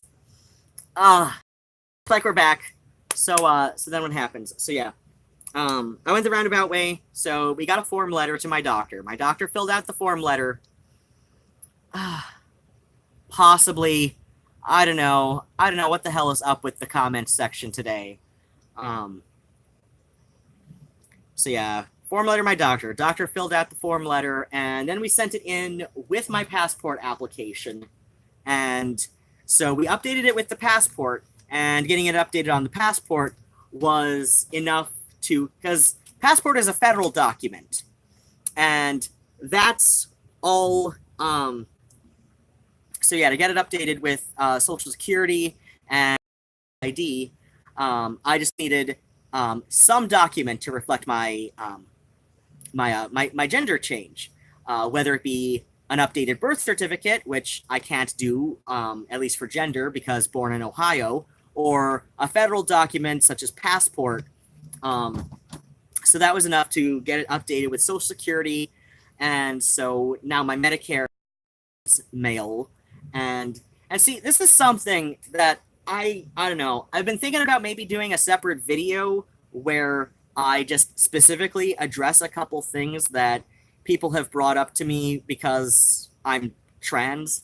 Somebody accused me of lying about being trans or about not being trans, because see, here's the thing, because Medicare says I'm male, and it's because my gender is updated with my passport, which is a federal document. So of course, Social Security, which is a federal office, which oversees Medicare, now says that I am male because, federal documents, federal information. So yeah, when Medicare and Social Security and everything still recognized me as female, my prescription for testosterone, just being female to male transsexual, that was enough for female to male transsexual, when Social Security recognizes you as female, that's enough for Medicare to cover as for HRT, for testosterone. But it changed to male. So in my first 1,000 subscriber Q&A, I just decided, that I was going to preface this with a couple of questions that I get all the time, which includes, what the hell gender are you? And I said, I'm male, I'm legally male, my ID says male, my passport says male, and then I said, a diagnosis of hypogonadism in adult male. So, somebody then decided that this was a lie. But see, here's the thing is, like I said, Medicare now recognizes me as male. So, with Medicare recognizing me as male, it will not, it will not accept a diagnosis of female to male transsexual to approve my testosterone medication. It wants a male diagnosis for my testosterone.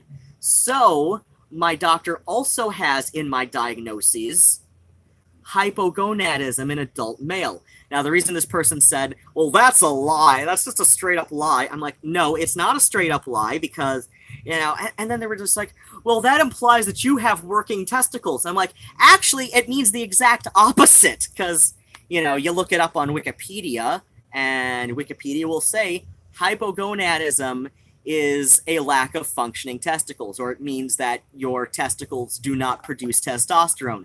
So yeah, it means the exact opposite of me having functional testicles. It means it means I do not have testicles that produce testosterone. That is what hypogonadism means. It can fall under, like, there can be a number of reasons. Yeah, hypo, right? Right? So no, I'm not lying when I say I have a diagnosis of hypogonadism in adult male. That's not a lie, because it's in my medical chart. It is a diagnosis. People can believe that or not, and if they don't want to believe that, like I said in the other video, if you don't believe that, it says more about you than it does about me. I mean, granted, this person also says that they're trans, and I'm like, okay, if you're trans, then that means you understand that there are some weird medical diagnoses we have to get, some things, like stuff that may not necessarily make sense out of context, or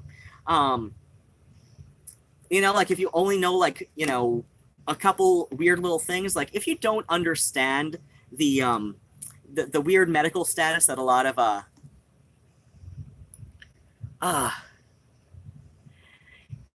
oh my gosh, God.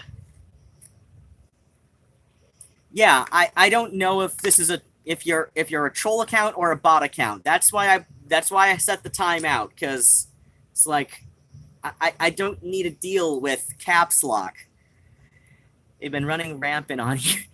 Yeah, like if you want to like hide or block from channel, be my guest, because at least from my end, I don't get the option to block. I get the option to hide, and I know there's a difference, but I don't get the option to do the block. I get the option to hide, so like they'll be talking to themselves if.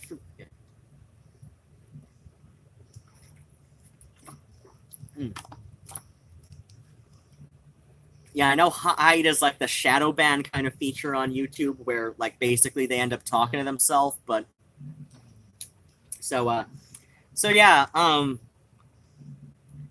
mean, maybe I will do a shorter video where I just do like, where I address some things that people ask me about, just knowing that I'm trans or whatever. Oh my gosh. Nope. I'm gonna hit hide this user on channel, because no. If you're saying your birthday is 6969, then fuck it. You're probably trolling if that's the case. Won't let me block, I can just remove. Yeah, if you wanna, I don't know what does remove just remove the thing that somebody said, or I don't know. But yeah, I know. So yeah, if anybody else has any has any questions about any of this. Gosh.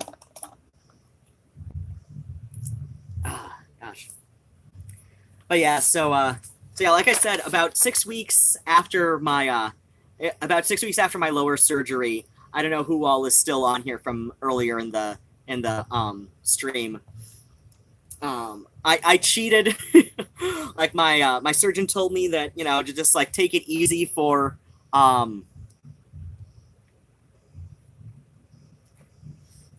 my surgeon told me to take it easy for like the first 8 weeks or so, like until I got on all clear. But at 6 weeks out, maybe a little under 6 weeks, 5.5, I think. Yeah, May the 4th. So yeah, this was about 5.5 weeks after.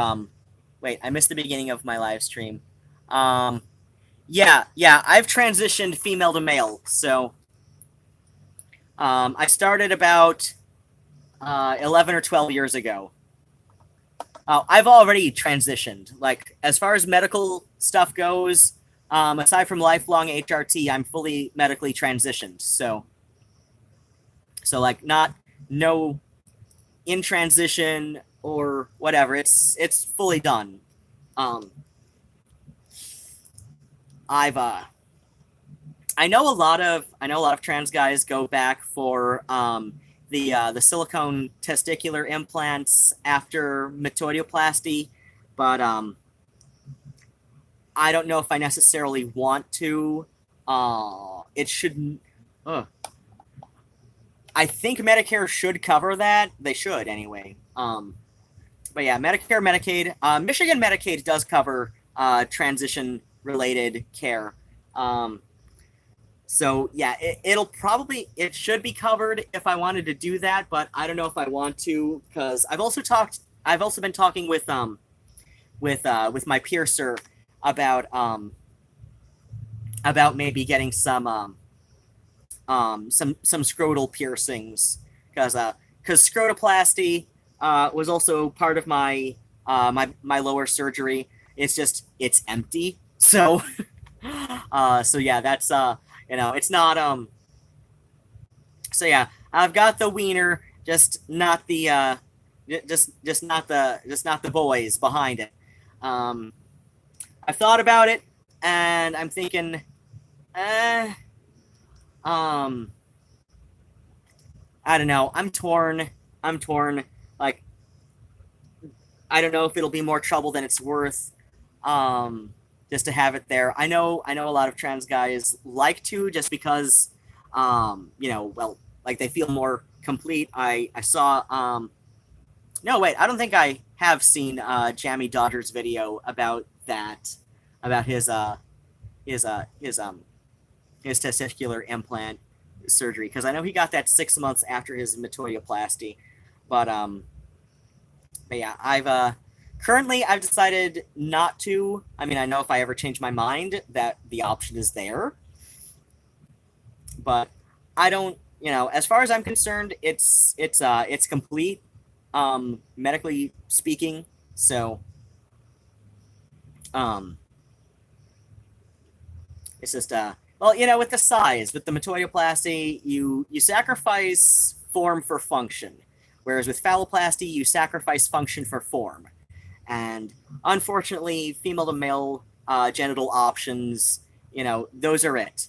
Phalloplasty, like I said, you sacrifice function for form, so achieving an erection is it involves pumps and all of that, and you have to manually do it. Like, you don't get erect naturally with a phalloplasty. You have to manually erect yourself. So like I said, you sacrifice function for form, whereas with metoidioplasty, it's a lot less invasive, a lot less recovery time. Plus, with my chest surgery, I had some really nasty experiences with the skin graft with the nipples.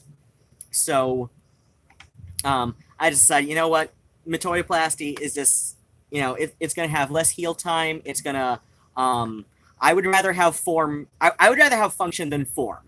Like, that is, like I'd been thinking for a while. It's like, yeah, having something a bit bigger would be nice, but even before I had my mental breakdown that led to finally transitioning, I was thinking, if I ever get, the genital surgery, I would probably go with the metoidoplasty, just because then I'd have like all feeling, and I would have all feeling in there, and yeah, it hung like a Vienna sausage, but it works. It works, and that's what I care about. Is like, I pee standing up, and plus I've still got my foreskin this way, whereas most phalloplasties I've seen, you'll end up looking circumcised when that's completed. Or if you, I don't know, I've seen some really weird looking phalloplasties before where, I mean, I don't know. I've seen some that look really good, and I've seen some that look like you need to go back for a few revisions to get it to look that good, because yeah, it varies, and that's the other thing. Is like with phalloplasty, the results definitely vary, and I could have been stuck going back for revisions for like the next couple of years just to get things to look and function the way they should. Whereas like I said, metoidoplasty, it's a much simpler surgery, and it is it's based on at least it's developed from surgeries that were created to help correct hypospadic urethra. As a gay man, top, bottom, versatile. Strictly speaking, I would probably say versatile, though I definitely have a strong bottom preference. Just because, I don't know, like, to be on top, I don't know. It's either hands or it's with devices that I don't have. So I don't know if you ever mentioned it, so I figured I'd ask if it's two person. Yeah, no. Yeah, like I said, under strictest definitions, versatile, but it would depend on the chemistry with the partner. So I definitely have a strong preference for bottom. I definitely have a strong bottom preference myself, but yeah. Depending on the chemistry with the partner, I can go versatile. But yeah, I don't know.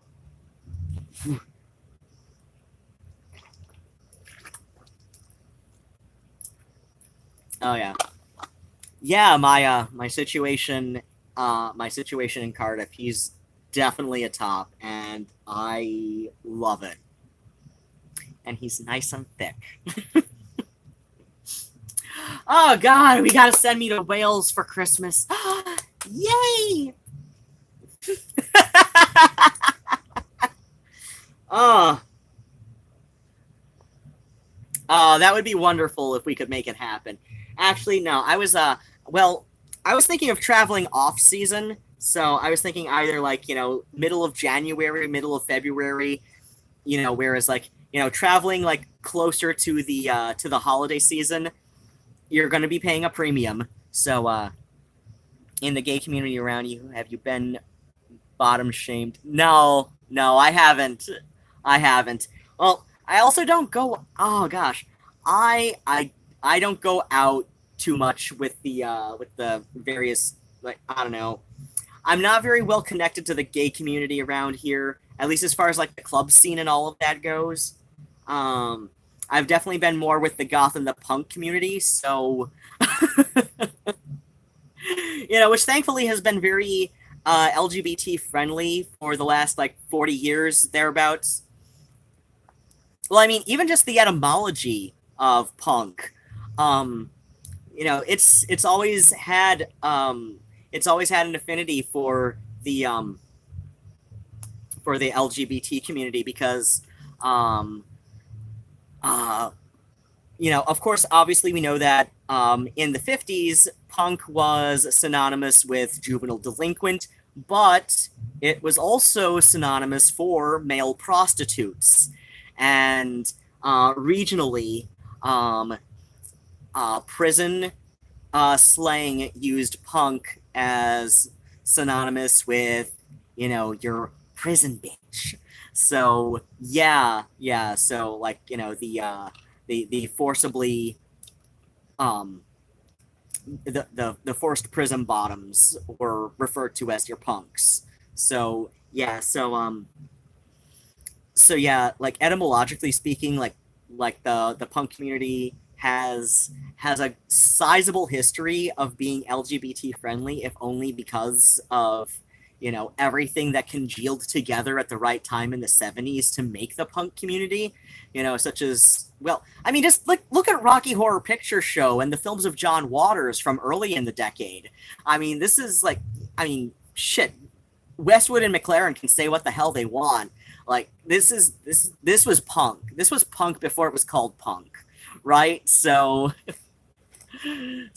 like, if you do start a fund, I'll spread. Oh my gosh, yeah, I don't know. Yeah, I think I might have to. I'll wait until my situation is settled into his place. Ah, I don't know a whole lot about where his money comes from. I know he made some kind of mention of doing well in real estate, so I don't know. But I do know that he's put in a bid to buy an apartment, a flat in Cardiff. So everyone around here fat shamed me at first. Then when I grew into adulthood and now have a beard, they assumed I was a top, and hella bottom shamed me. Oh my gosh. Yeah, I don't know. Maybe it's because I'm so like very effeminate. Like, nobody gives me crap about being a bottom. But yeah, like I said, I don't know. I'm more closely related to the goth and punk community in Southeast Michigan and Metro Detroit especially. I don't know. I know the gay community around here, but I don't know. It's just gotten so.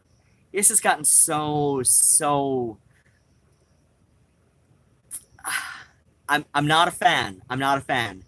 And yeah, there's a gosh. I mean, I've been out to gay nights at Necto in Ann Arbor, and I've been to a couple gay clubs in Detroit, even. But I don't know. I hate the music that they play. I did briefly do drag at Spiral in Lansing. I did go out to Spiral more than I go to the gay clubs around here. When I lived in Lansing, I went to Spiral. I enjoy Spiral. I do. That's a beautiful goddamn club. Yeah, I don't stick around the gay community here. Yeah. I don't know. The gay community in Lansing is all right. But then again, the gay community in Lansing is a lot more connected with the punk and goth, the alternative music community in Lansing. I've noticed that. So yeah, that's probably why I had more of a stomach for the gay community in Lansing. My friend Ace DeVille out there, he's kind of I think they prefer they. But yeah, Ace DeVille out in Lansing, at least as far as Lansing's concerned, very, locally famous drag queen out there. They're adorable. They're adorable. And I don't know why, but they consider me just like a huge influence on their drag persona. And I'm like, why? like, I'm just a loudmouth with internet access. The slight punk and goth community here is way more open. Oh yeah. Yeah, and that's what I love about the Lansing gay community, is that it is a lot more closely affiliated with the punk and goth scene out there. One of the the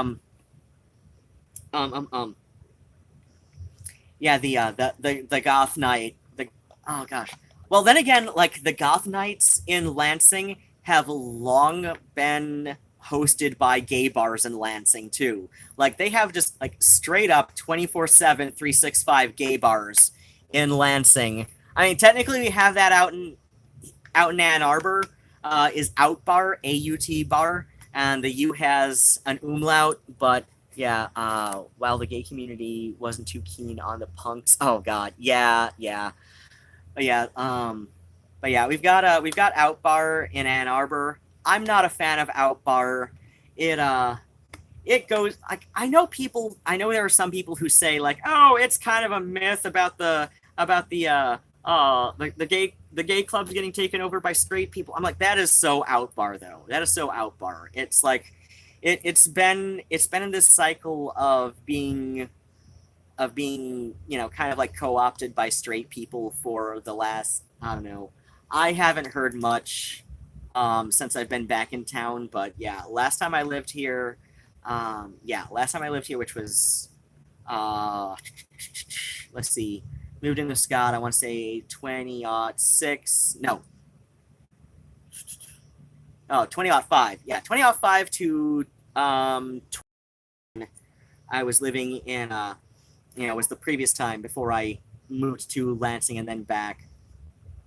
So so yeah, like Outbar at that time was basically like a like a bad um mm, it was like a bad fake Mexican restaurant that had a dance floor on the upper level, and they have this brunch, this allegedly famous brunch, but I've never heard great things about it.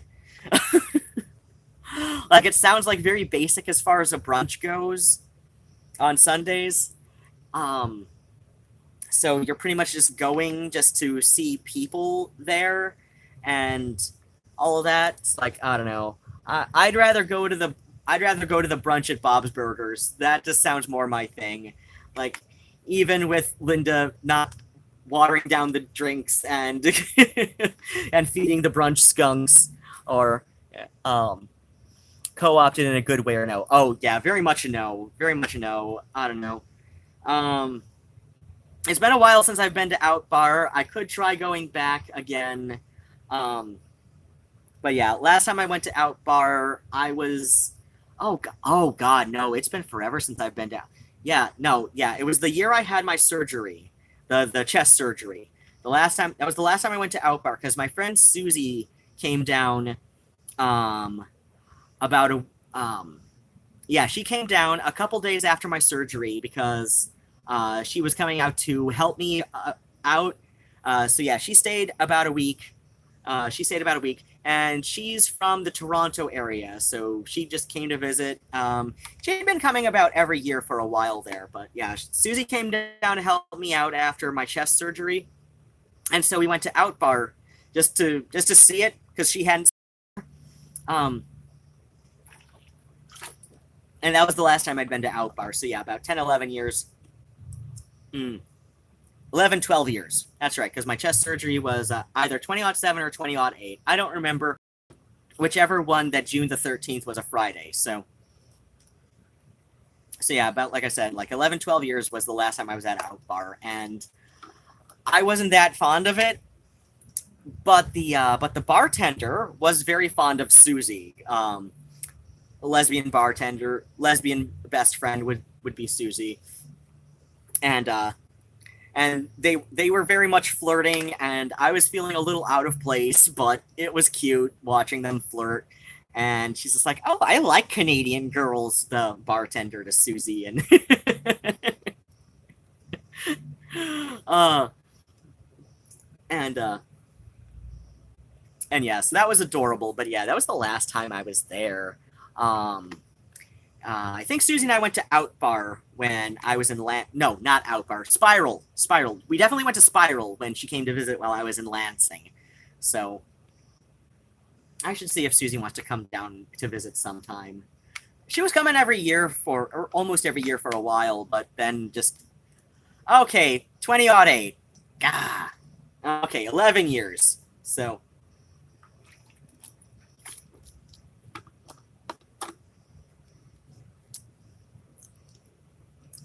yeah, it's been 11 years since I've been to Outbar. But yeah, I'm better connected with the local, you know, pumpkin related community around here, so just looked up my calendar. Oh yeah. Okay, I'm no longer showing off that like my passport says M and all of that, so I can take the painter's tape off my passport. As this is getting put away. Yeah. I don't know why I have both the card and the book. Oh wait, no, I have the card for if I just want to go to Canada, because that's all you need for Canada from Michigan anyway. Is either the enhanced ID, which I think is only available if you have a full driver's license, which I do not. So I have the passport card for if I wanted to take like a weekend in Canada for some reason. And then I have the book for overseas or for extended stays, like, you know, like if I were going to be out of the, I don't know. But yeah, oh gosh, yeah. Maybe I should. Yeah, like I said, my situation in Cardiff and he and I've been checking in on each other like pretty much daily since he's been back. It's adorable. Like on one hand, I kind of feel like goofy, like I'm a teenager again, but on the other, I'm like, no, we're just seeing where it goes because we're both old, and we are both old. As I said to my friend Aubrey when I ran into him at Necto on Monday when I went out there, when I was seeing Isaac's like 15 years my junior, and now my little situation in Cardiff is about 12 years my senior. So clearly I have a type, and that is whatever crazy asshole is willing to put up with my shenanigans. How did the two of us meet? We met at the Tim Capello concert in Detroit, my birthday weekend. So the 20th. So yeah, like I did the Tim Capello concert vlog. We met at that, and of course, Lost Boys is one of his favorite movies. So of course he had to come out for that, and we met and added each other on Facebook, you know, that night, and met up the next day, and it very quickly became a pants-off situation. I did the little GRWM video, oh gosh, not too long after that, where I'd mentioned the whole, because I remember using the phrase pants-off situation. So yeah, like, as far as that, yeah, I still haven't said anything to him about why for the size of my pants off situation. So I don't know. Either he's put two and two together between the scars on my chest and the size of my situation, or he's and figured out trans on his own, or he's because I have a couple 15-second videos on a popular adults only website, and lived in Santa Cruz for 4 years. They play Lost Boys every year on the... Yay! Oh, of course they have that. I believe I watched that because you also mentioned your... Oh God, yeah. I'm not allowed to take that without adult supervision anymore. Because I don't know, but it was fun. And I can't believe I got like 8 tabs, like just like from a random hippie. But that was fun. But yeah, oh gosh. And so yeah, like I said, I've got a couple, like at least one 15-second video on an adults only website that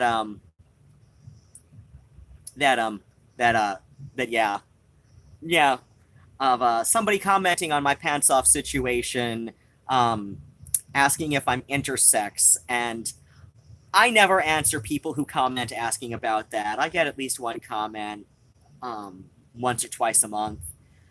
So yeah, I don't know what conclusion he's come to, but I know he's a divorcee from an ex-wife. let's see, in our on our little lunch date before coming home to a pants off, well, coming to my home for a pants off situation, is described as probably gay. So, so yeah, obviously, like at the very least, bi with a strong preference. So yeah, oh gosh, so this makes, let's see. Mm-mm-mm. Yeah, depending on where this develops, this would make, let's see, out of, this would make four, yeah, like I said, depending on how this develops, this could be four gay boyfriends and the rest bi. So that would be 4 out of 12. So yeah, I've dated a lot of bisexual guys. uh, oh gosh. Oh, oh, I want to go visit him. Just because, like I've got my passport. uh, Pittsburgh area, right? I think I remember having a conversation about this. I love Philadelphia. I love Philadelphia. I've been to Philadelphia a couple times, and it's gorgeous. And I love all of the public art in Philadelphia. If I were to move to any other city in the U.S., I would definitely go to Philadelphia. If I were to move to any other city in the U.S., it would definitely be Philadelphia. Like Detroit is like my jam. And then I'd have to say then Philadelphia, then Chicago. I do love Chicago. I love that it's huge. I love that their public transportation is 24/7. On the other hand, Philadelphia is about half the size of Chicago by population. So, that's still like 1.5, 1.8 million people. And I love, and Philadelphia is also about half the price of Chicago. But it has a feel that is so much closer to a smaller town, if that makes sense. Like Chicago very much feels like a huge city composed of neighborhoods or, boroughs. Like it feels like a smaller version of New York. Love in a city called Williamsport. Philly's like 2 hours away. Pittsburgh's like 3. Oh, okay. Oh God, no wonder Pennsylvania would suck for you then. Because Philadelphia is just gorgeous. Just gorgeous. Oh gosh. My friend Willow is originally from Pennsylvania, but I don't remember exactly where. Oh gosh. And she's probably in bed. Yeah, she's in bed. She usually works AM shifts at Penny's, so or at least she says they've been putting her on AM shifts since she just had her first week completed. So yeah, I don't know. I don't remember exactly where in Pennsylvania she's from, but she says it's one of the parts of Philadelphia that, or not Philadelphia, one of the parts of Pennsylvania that is full of meth. So I'm just like, so Pennsylvania, from what I've heard. I'm like right near State College. Okay. Penn State College, etc. Okay. I'm not sure how familiar that sounds, but yeah, she says it's one of the smaller areas where like Lenawee County, where I went to junior high and high school, where like everybody is up in everybody's business, like without even trying. God. Yeah, I love Philadelphia. Like I said, if I were to move to any other city in the U.S., oh, here where I am, it's heroin. Oh, okay, yeah, my friend Joey. Oh gosh, oh God, no, that's right, Joey died. Shit. Fuck. Yeah, Joey died. Yeah, Joey was from the part of Pennsylvania that was full of heroin. So, and I think he even said that his mother got him onto it too. So, yeah, that part of Pennsylvania. Yeah, you're much younger than me, and Joey and Jesse, they're about a couple years older than me, but close enough to my age. So yeah, like I don't think like I don't even think that's his real last name, so I don't think Joey Chiffon would ring any bells to you. But I don't know. You might know somebody who knows them, but yeah, yeah. Shit. Oh, I gave myself a feeling. I made myself sad. Fucking heroin.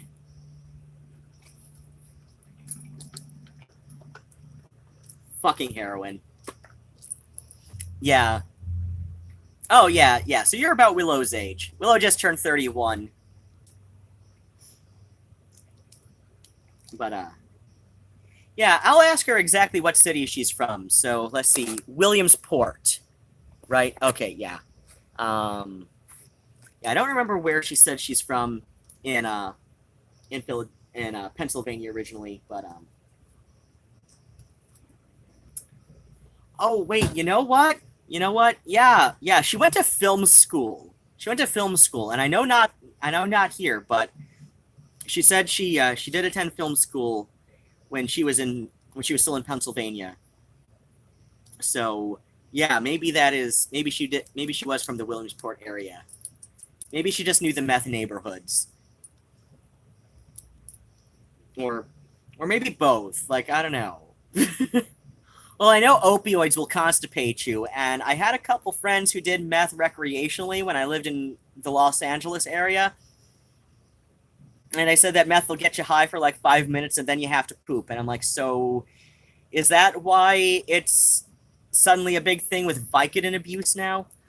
They do call Williamsport Little Philly. We get all the crime, none of the cool. Oh, that makes sense. Yeah, yeah.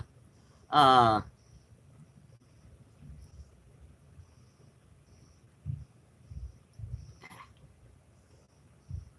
uh, fucking cheap ass Hot Pocket earrings.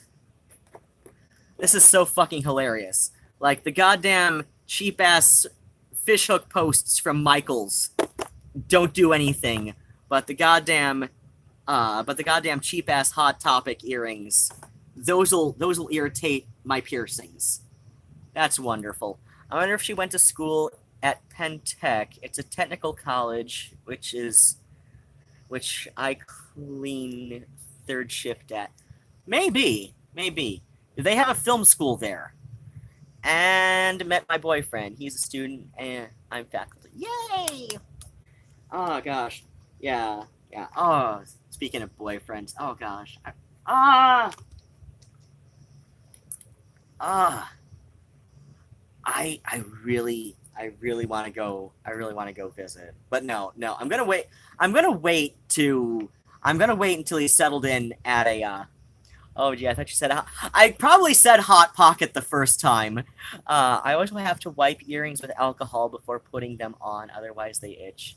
Yeah, with me, it's only the cheap ass ones from Hot Topic. I don't know why I still get jewelry from there every once in a while. I heard Hot Pocket too. Oh god. That's how long I've been talking shit about the place. I don't even realize how when I'm doing it. uh, but yeah, um um um yeah, I want to wait until he's settled into his apartment because so yeah, he divorced, and because he understands how immigration laws work and everything. Hot Topic jewelry is coated with shitty metal and it rubs off, etc. Even hurt. Yeah, yeah, I understand. So yeah, yeah, because my situation, who's a British citizen and everything. So yeah, he's divorced, newly divorced as of June. Okay, if you if you see me back, have what does Nigel have? Nigel, what do you have? Oh, yeah, sure. That's a stick from the bamboo. Okay. Yeah. Oh wait, no, that's not bamboo. I don't know. It's a stick from something. But yeah, it's like nothing that'll hurt him. I just want to make sure that it's not going to be something that he'll get sick from chewing. But yeah, um, so yeah, because my situation from Wales understands how immigration laws work, he decided after the divorce, he wasn't married nearly long enough to qualify for naturalization. He what? Um, and see, at the time, after the divorce finalized, so he'd already had the fare to go back to the UK, and he'd already like brought his cat and like most of his shit back to the UK with him. He said the freight ship that got his that finally got the rest of his furniture back. He said that finally showed up last week, I believe. So yeah. Oh, good night, Juju. Take care. Sleep well. So yeah, like he'd already made plans to go back, and then he met me and was very saddened by having to go back. Um, and he was. Oh my gosh. So yeah, like we came back to my pants off situation at home, and he was just like, oh, why do I have to go back next week? And so yeah, he's having some very adolescent kind of mood, as far as I can figure as well. It's very um but yeah, we hit it off swimmingly, and he's nice and thick, and and I'm very happy with this situation right now anyway. But yeah, I'm waiting until after he's wow, eyes are blurry. Um what, my eyes or what?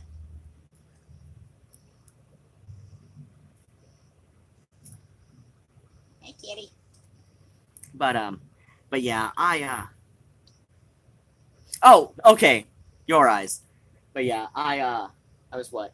Yeah, so I was gonna wait until after ah my he based on the conversation we had before coming back to my place, he says probably gay. So if by very strong preference the uh for the male types. So um yeah, so let's see. I was in a relationship with a woman for like 7 years. Oh my gosh. Because in Pennsylvania, in the country, you can't be gay. Yeah, I do sort of understand that. Because I've known a few. Um yeah, it also sounds like we haven't had any like seriously deep conversations about it, but we did have some broadly mentioning that it sounds like his family was quite religious, and on one side of his family, like even though he's British, one side has one side of his family is half Arabic. So but it sounds like I think he might have been using Arabic broadly because he says that's the side that's also Catholic. So I don't know if he meant Arabic like Saudi Arabia, or Arabic as an ethnic group, which would include like Lebanese um, and certain Turkish ethnic minorities. So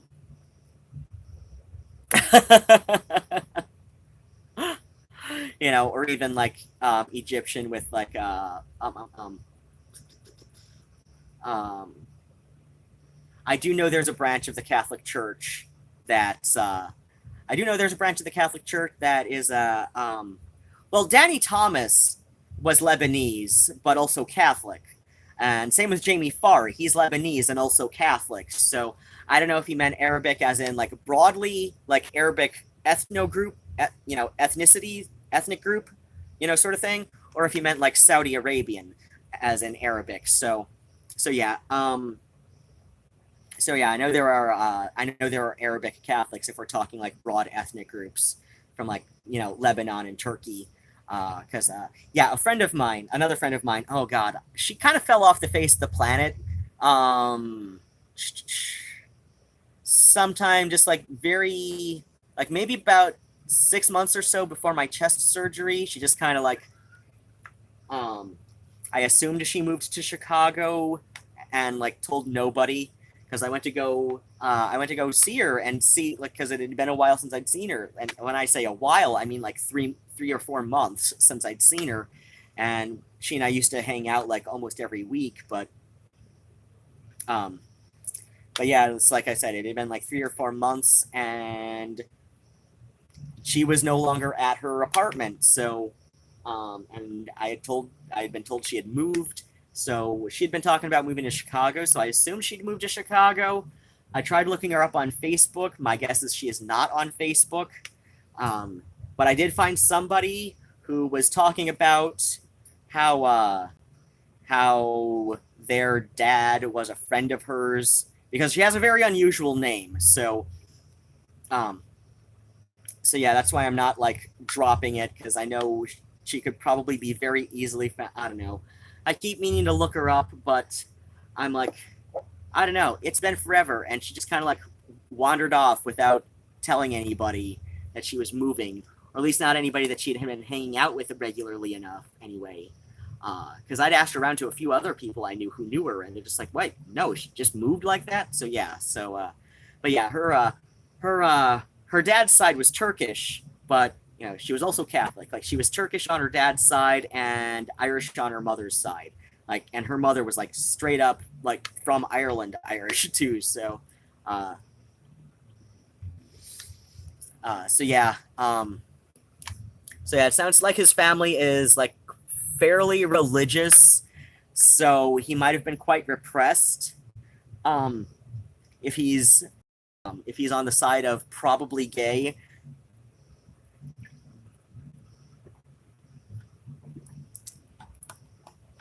And describing the whole just fact that he was even married as long as he was, as like feeling sort of trapped and suffocated through the whole experience, and like he cares about her very much, but says he just was like never really in love with her either. So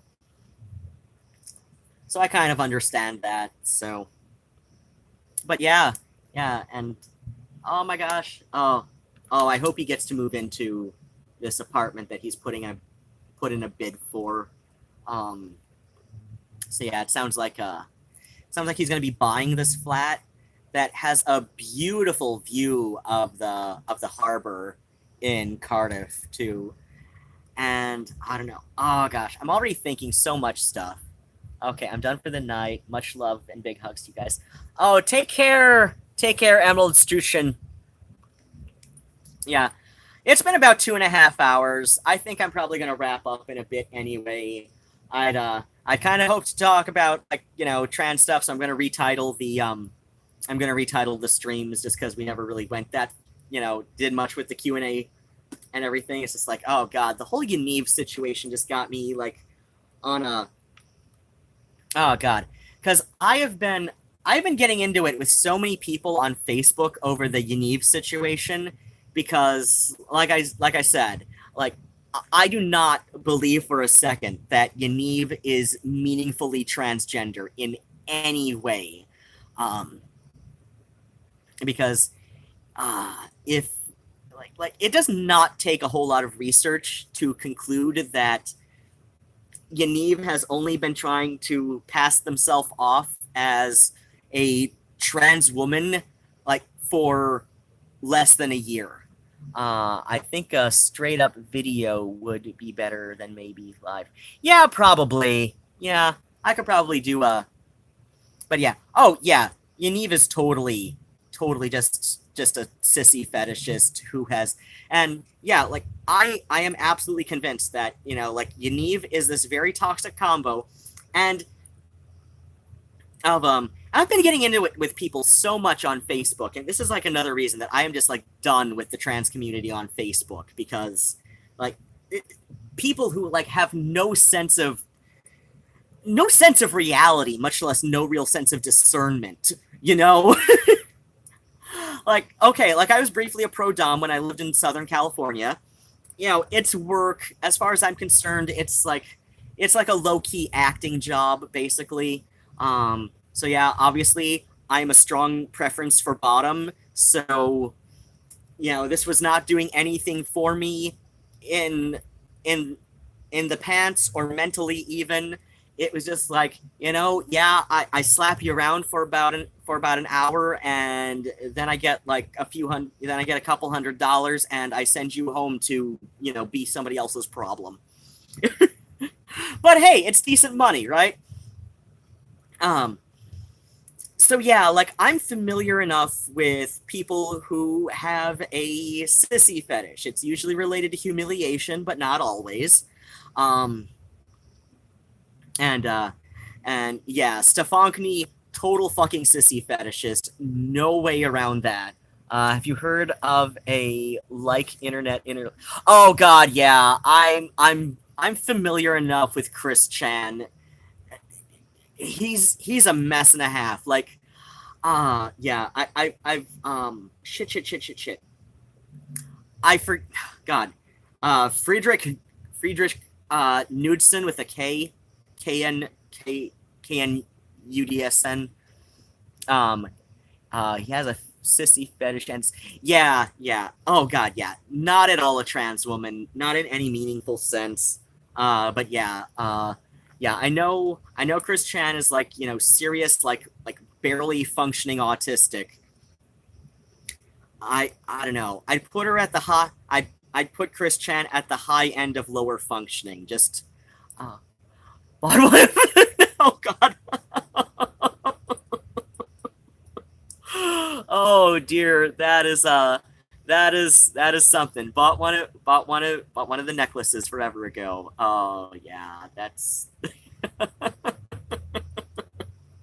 Oh, and I'm sure you were high, and it seemed like a good idea at the time. But yeah, I saw that Friedrich Knudsen video, like down the rabbit hole, Chris Chan and Sonichu, and yeah, I'm pretty sure Chris Chan also has Tourette's syndrome. Just has a few from the clips on the Friedrich Knudsen down the rabbit hole video that he did on Chris Chan. Um, like I said, I'm pretty sure Chris Chan also has some Tourette's syndrome. Um, cause it's just like a couple of his ticks just strike me as, like, I know it's not always a guarantee. Like, I know sometimes people who are just autistic will just occasionally have like vocal tics or physical tics, um, but yeah, I'm pretty sure he's also got Tourette's syndrome. I think that was all. If he does, it was mentioned in the Knudsen video. But yeah, definitely, like, borderline low functioning autistic. And when I say borderline low functioning, I mean, like, at that fine line between higher and lower functioning autistic. That's where he's at. Like, one of my exes, this would be my best ex, Scott. He's possibly borderline high functioning autistic. So yeah, like if Scott is high functioning autistic, it is like just barely. Um, but although I feel more for Chris Chan than Yaniv. Oh yeah, because Chris isn't doing what Yaniv is. Yeah. Oh God, yeah. I love that down the rabbit hole video. Yeah, is Chris Chan is a mess and a half, but he's a mess and a half where you kind of feel bad for him. Like this is somebody who clearly needs somebody looking after him, and his mother is elderly and disabled herself and can only look after him just so much. So uh so yeah, like, and I'm sure after his mother passes, he's going to be in an institution, just because I'm like, and I just hope for his sake that it's one of the better institutions, just because I don't know. I don't want anybody to end up in a bad place. Like I don't want him to end up in one of those institutions that's like barely above a jail, just because it's like he's got some problems. He's got some serious problems, like some serious mental health issues in addition to being autistic. Like so I hope he's in a place that'll I hope he ends up in a place that'll take care of him,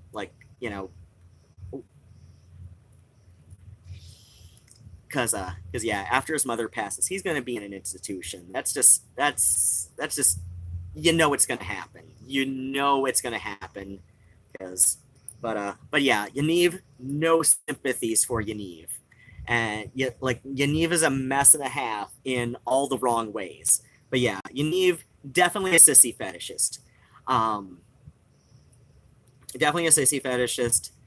Definitely, and because they are so fixated on um, on on on young teen girls, they were definitely into age play. Like the age play is definitely a part of their sissy fetish, and the fact that they're like actively trying to engage young teenage girls, they have crossed a line from age play into sexual predator. And there's a couple people who claim that Yaniv has actually like been with younger teenagers, like below the British Columbia age of consent. I kind of take that with a grain of salt, just because we had like a 2-second buffering. So feel free to let me know if feel free to say hello to Nigel if we're still. But yeah, Yaniv definitely a sissy fetishist. I would also say Yaniv is definitely an age player who has crossed a line into sexual predation, which is one of the reasons that I do not, like even when I was doing pro dom shit, I do not work with anybody who goes for age play. I will not. Like, as far as I'm concerned, pedo light. Like, it is. Like, there's no way around that. There's no way around that, because. Oh, good, we're working. Yeah, no, I will not entertain age play, like not in any way, shape, or form. And see, here's the thing. Is like somebody on Facebook who I know a fact will go on about how like DDLG is just pedo light, has decided to has decided that I am a bullshitter by saying that Yaniv was ever interested in age play. I'm like, hun, you on about how DDLG is pedo light, but you will refute. But but this person will disavow any associations between Yaniv and age players. It's like, no, you can't have it both ways, because either age play is pedo light, like you said, or or it's not, in which case, your criticism against me for calling out, Yaniv as a fetishist who is just pretending to be trans for points. It's like, no, because you can't have it both ways. You can't have it both ways. So it's like, either, because like that's the thing. Like, if you're going to call out DDLG as pedo light, then you're doing so because you acknowledge that it is just about skirting where, it is just about skirting the line between what is acceptable and what is unacceptable, right? So it's like either you're playing at being a pedo, or which means that maybe you do have this attraction to minors, and but you're taking it out in role play, rather than actually predating on minors, or or it's not, and it's just all harmless role play. Like, you can't have it both ways. You cannot have it both ways. Right? You can't have it both ways. It's like, no. Either you admit that Yaniv is an age player who has crossed the line into full-on sexual predator, or you know, or you know, call me out for calling that, and and it's somehow just like, and somehow there is a big buffering. So say hello to Nigel. Yeah, he's the closest cat to me right now. Um,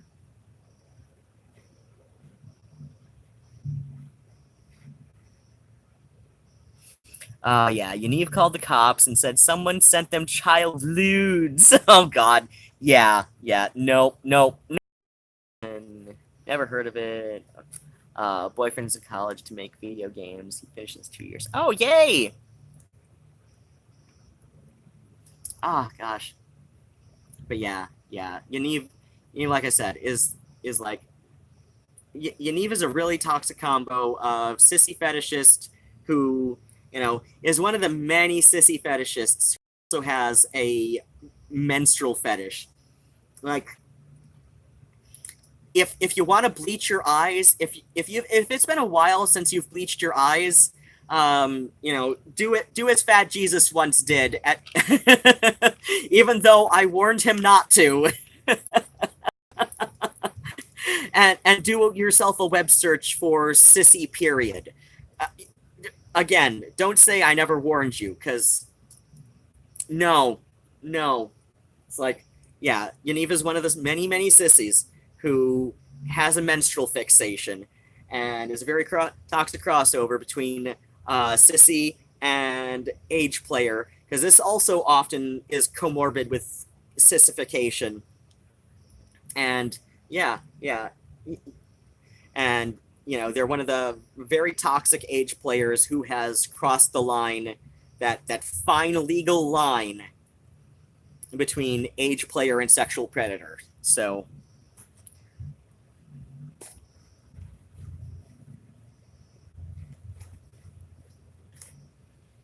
yeah, like nobody can unconvince me that Yaniv is neither of these things, but is somehow legitimately trans. It's like, no, no, no.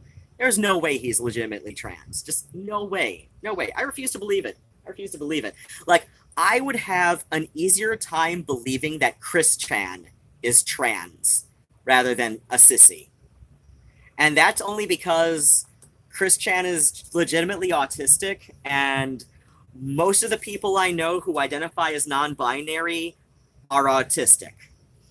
And the reason I think that a lot of non-binary people are autistic is because, well, see, that's one of the things with one of my exes, that if he's like, he's like at that fine line between neurotypical and very high functioning autistic.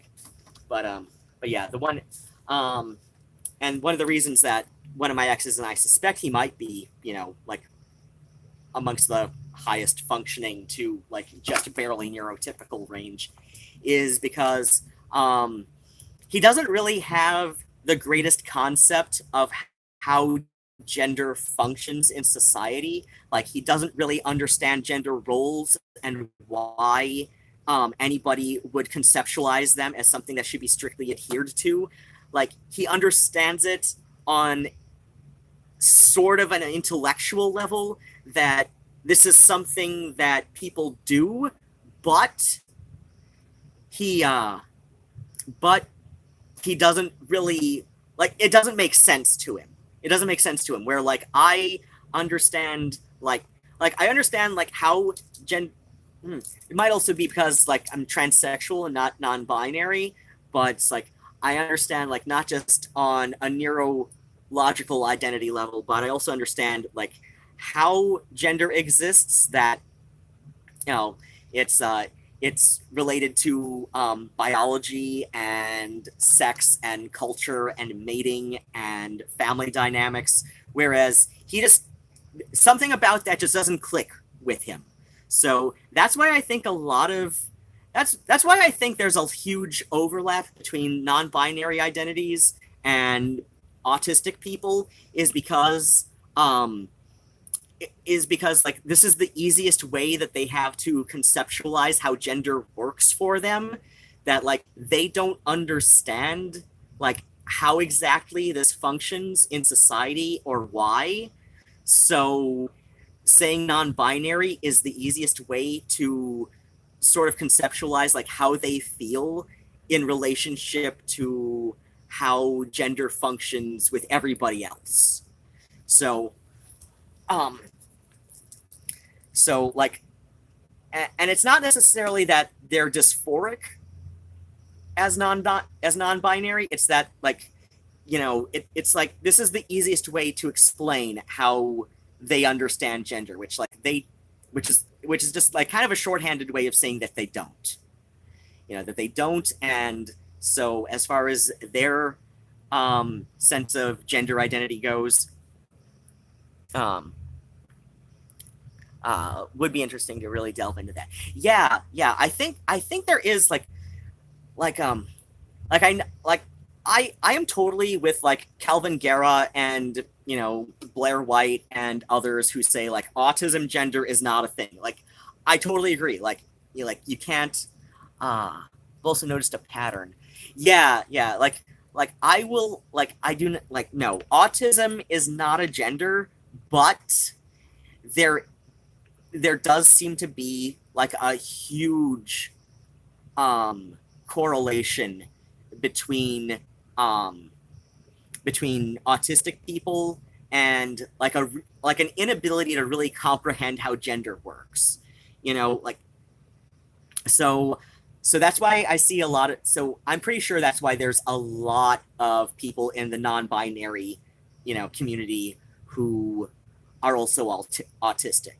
Like in the non-binary community you do see a disproportionate number of people who are autistic. And like I said, I think that's just because I think that's just because like there's this fundamental inability to really understand how gender works in society and why gender roles are a thing. Like um it's like there's that connection that just never quite works. That yes, people say it's because of this and this and this, and that's why gender is a thing in society, but at the same time they're just like, but why does it work? And but ultimately it's because I don't know, like there's a lot of complex social reasons for how gender functions in society the way that it does.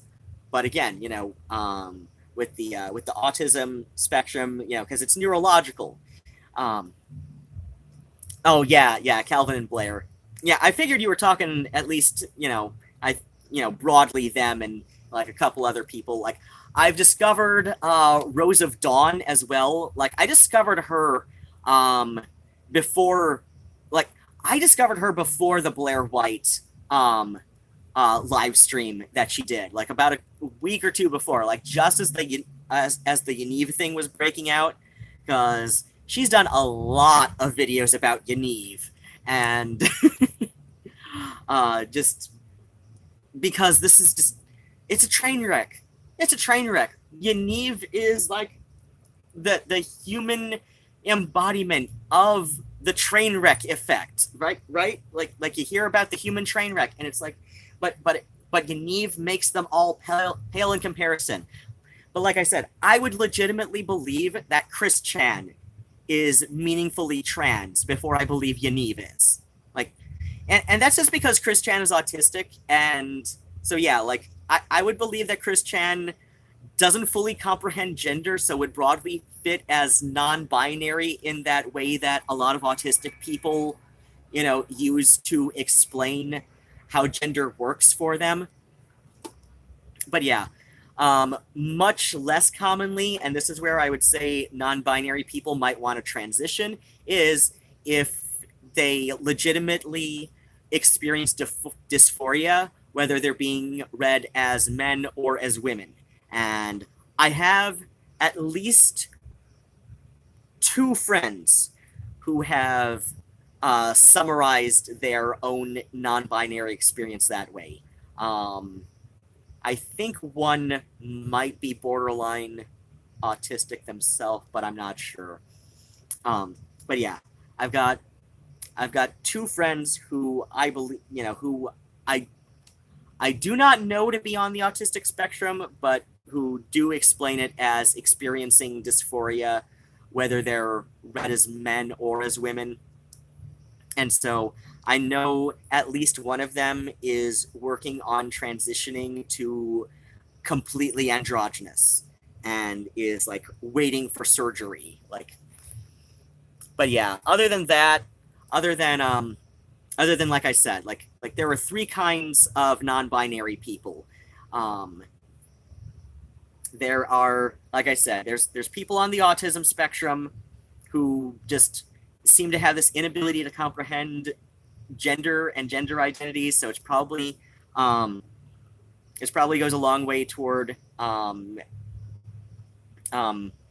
advancing the hypothesis that people who are transsexual have a neurodivergence because because it is neurologically hardwired. And when you see people who are autistic who have no concept of how gender works, or are unable to form that connection of how gender works, then yeah, this does tell me that it's neurological. At the very least, it's neurological in the same way that autism and ADHD are neurological. Now, one can have more than one neurodivergence. It's just, because brains are funny. Brains are really funny how they work. So yeah, like there's three kinds of non-binary people. I was saying there's people on the autism spectrum who just have a fundamental incomprehension of how gender is supposed to work and therefore lack a gender identity of their own, because like while they may know like intellectually that society wants gender to work this way, like there's something about it that just never makes sense to them completely. And then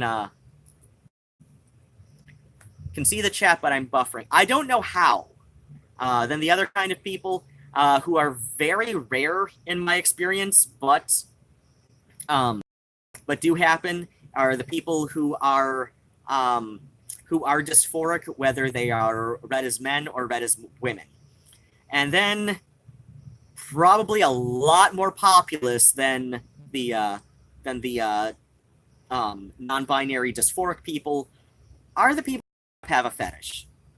And that's where you see people like on Tumblr. There's this one Tumblr who goes by Chinchilla Meat, and they literally like are non-transitioning except for surgery, and they are AFAB and went and had a phalloplasty to go with their vagoo, and so like they basically turn themselves into food porn. And I'm like, that's ridiculous. That is ridiculous, and it is making a mockery of so much. And yet I see people defending them like, well, there are people born with both sets. I'm like, not really. Not really. The closest thing stepped out of the room for 2 seconds. Yeah, it's a Tumblr user. I don't know why this was their handle, but yeah, like if you want to throw up in your mouth a little, feel free. Of course, they might have been kicked off now that Tumblr is no longer allowing porn, but I don't know. But yeah, if they're still on, feel free to be prepared to throw up in your mouth a little. I know I spelled that wrong, but too many drinks to correct it. It's okay. It's okay. Yeah, I was probably going to log off in a bit just because, I don't know, I'm done ranting. I should probably feed the cats in a bit. Phoebe's all up my ass right now. Well, not like up it. She's making her needs known in her subtle little ways. She was loafing with her back to me, which she does sometimes when she's trying to pout. Right? Yes. He's hungry. Oh, we love Phoebe. We love Miss Phoebe. Mm-hmm. Phoebe's such a sweet girl. And she's chubby. She's chubby. Let's look at Phoebe's chub. Phoebe's so pudgy. Yeah. Oh. Yeah, Phoebe's so sweet. Yeah, Phoebe and Nigel are both about the same age. So they're both about 7. 7.5. This December. What? No. Yeah, they were both estimated approximately like May or June birthdays, So yeah, they're both about 7. Gonna be 7, 7.25. There we go. Yes. Oh, yes, Phoebe's so cute. Yeah, Phoebe's the pudgy one. Nigel's the enormous one. And not enormous as in pudgy, but enormous as in he's just huge. He's like twice as long as Phoebe is. Well, okay, maybe not literally, but he's big. Nigel's a big boy. You just Googled this. Yeah, no T, no top surgery. She just decided that, and the way she describes it early on in that Tumblr is, she just became obsessed with getting a phalloplasty one day after discovering that this is an option. And she just became obsessed with getting it done and wanted to get it done, but didn't want to, transition or anything. So yeah, I do not take this seriously at all. Whereas the friend of mine who I know is transitioning to androgynous, like they are waiting. They're on an NHS waiting list for chest surgery, and they have been through hell to even get on the waiting list for chest surgery with the NHS. So yeah, I don't remember if they want to do if HRT is in their plans, but yeah, they have been through so much just getting on an NHS waiting list. Whereas this character, just decides that, she wants to live out her Fuda fantasies. So, she found somebody willing to do this, and I'm like, what the hell is wrong with you? Yeah, this is just take your comments as a heat of warning not to look this up. Oh, yeah, if you want to throw up in your mouth a little bit, feel free, but otherwise, just yeah.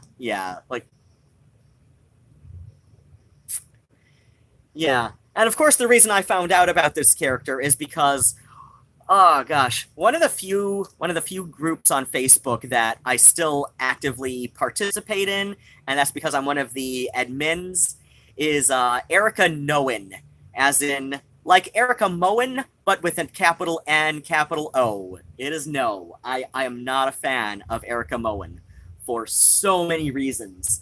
And yeah, this asshole decided, oh my god, this asshole decided to go in this join Erica Moen's Patreon at the highest possible tier. So that's how much money this asshole has. So yeah, they paid Erica Moen at the highest possible tier, which is where she'll be be a masturbateer for a week.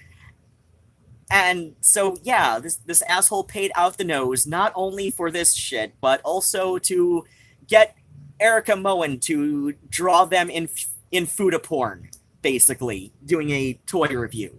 I'm like, yeah, oh, great, yeah. There's now legit Fuda porn on Ojoy sex toy. This is no. It wasn't bad enough that she was a chaser. It wasn't bad enough that she likes to pretend to be, a CWD herself by packing non-dysphorically so that her husband can squeeze it while they're out in public. But no. She now has legit Fuda porn on her goddamn thing. Not even as a guest strip, which people were criticizing before, but now this freak, this goddamn fetish freak. I'm like, no. We're done. I'm done. And yet I admin a Facebook group dedicated to spreading the word of how awful Erica Moen is, which means approximately every week I go on to Ojoy Sex Toy so that the good people of Facebook don't have to. We've got about 1,500 some odd members in that group, and I take one for the team every week. So excuse my ignorance, but even though you aren't by definition transgender, I am transgender. Don't you need to be evaluated by a psychiatrist and a psychologist before getting bits taken away and added? It depends on the surgeon. It really does depend on the surgeon. It all depends on the surgeon. I mean, you know, if you've got the money, you can get a surgeon to do goddamn anything. But yeah, I'm transsexual male. I'm female to male, fully transitioned. So, you know, I've got bits below the waist that well, in my case, I was born with it because that's the form of the surgery I had, but it was reconfigured to, I'm hung like a Vienna sausage, but that's okay because my long distance. Oh, okay. I know I've watched you for a bit and was talking about. Oh, yeah, that asshole on on Tumblr. Yeah, I don't. Yeah. The last time I looked at her Tumblr, it was just like, you know, she just went hunting around for a surgeon willing to do it. So, yeah, it all depends on the surgeon. It really does depend on the surgeon. Ultimately, it depends on the surgeon. Because yeah, you've got some that will, you know, most surgeons in the U.S. especially will stick pretty closely to the WPATH standards of transgender care. But every once in a while, you'll find one that will do shit like this. So, of course, right? So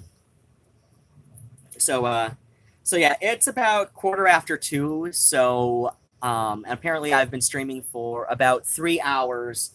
So, yeah, and the boy cats are all like camped out around me. So I'm gonna go make the cats their dinner and find something to heat up for my own dinner. And if I wake up with plenty of time to go down to the DHS office, see what I can figure out about getting my food stamps back to where they're supposed to be. Because otherwise, I don't know. I guess I'm gonna be because yeah, my food stamps were cut in half, and I swear it's because something was late that I didn't even know was late until it was already late, right? Like, they didn't even send me the deadline until, like, the day before it was due. So I'm like, what the? You want me to teleport shit? But yeah, and now my food stamps are cut in half, and I gotta go to the DHS office tomorrow and figure out how to, you know, like, what all I need to do, like, who I need to give handy out to get shit back where it's supposed to be. And then after that, or in lieu of that, depending on what time I wake up, go to the food pantry up at the church around the corner and do one of my food pantry hauls that I haven't done all summer because I had a hoard of canned goods that I needed to pare down a bit. So yeah, gonna go feed the cats, gonna go make myself something that passes as dinner lately, and yeah, I don't know. I'm sorry that I've led you all to throw up in your mouths a little by looking up a Tumblr train wreck who is probably going to disgust you and haunt your nightmares. And if you have nightmares, feel free to take it out on me in the comments. I don't mind. Aha, that asshole. as in me or chinchilla meat. Who's the asshole? Like, me for telling you, or chinchilla meat for being the source of my ire? LMAO, chinchilla. Oh, good. Yeah. I'm just like, okay, well, bats and kisses, as I tend to say. I'm gonna go feed the cats, because Murnau is eyeing me warily. You know what? Let me see if I can turn this around, because Murnau is being so cute. Alright, look, turn around, damn it. Look at the kitty. Okay, gonna turn around. Oh, no, he's looking at stuff on the carpet now that there's light. Hey, Murnau. Murnau. Hey, Noodle. We gonna get dinner? Am I gonna make dinner for Murnau? Little Murnau. He's so cute. He is. Oh, yeah, he's gorgeous. He's gorgeous. All my cats are so beautiful. Well, Phoebe's more cute than beautiful. Phoebe's more cute than beautiful. Murnau's got a majestically fluffy, squirrely tail, and Nigel's got a panther face. But Phoebe's got a very, very cute face. Phoebe's very cute. Yeah. I would say Phoebe's probably more cute than beautiful, but all my cats are great. All my cats are very attractive cats. I have the most attractive cats. And yeah. So, okay, I'm gonna so I'm gonna go make dinner for the cats, maybe find something for myself to eat, and then go back to watching more center-right trans people and center-left trans people on YouTube who, more trans medicalists, because those seem to be the only trans people I can stand these days. It's like, I am so sick of non-binary people at this point. Because I've just, especially over the Yaniv thing, especially over this goddamn Yaniv thing, I've got assholes on Facebook, like this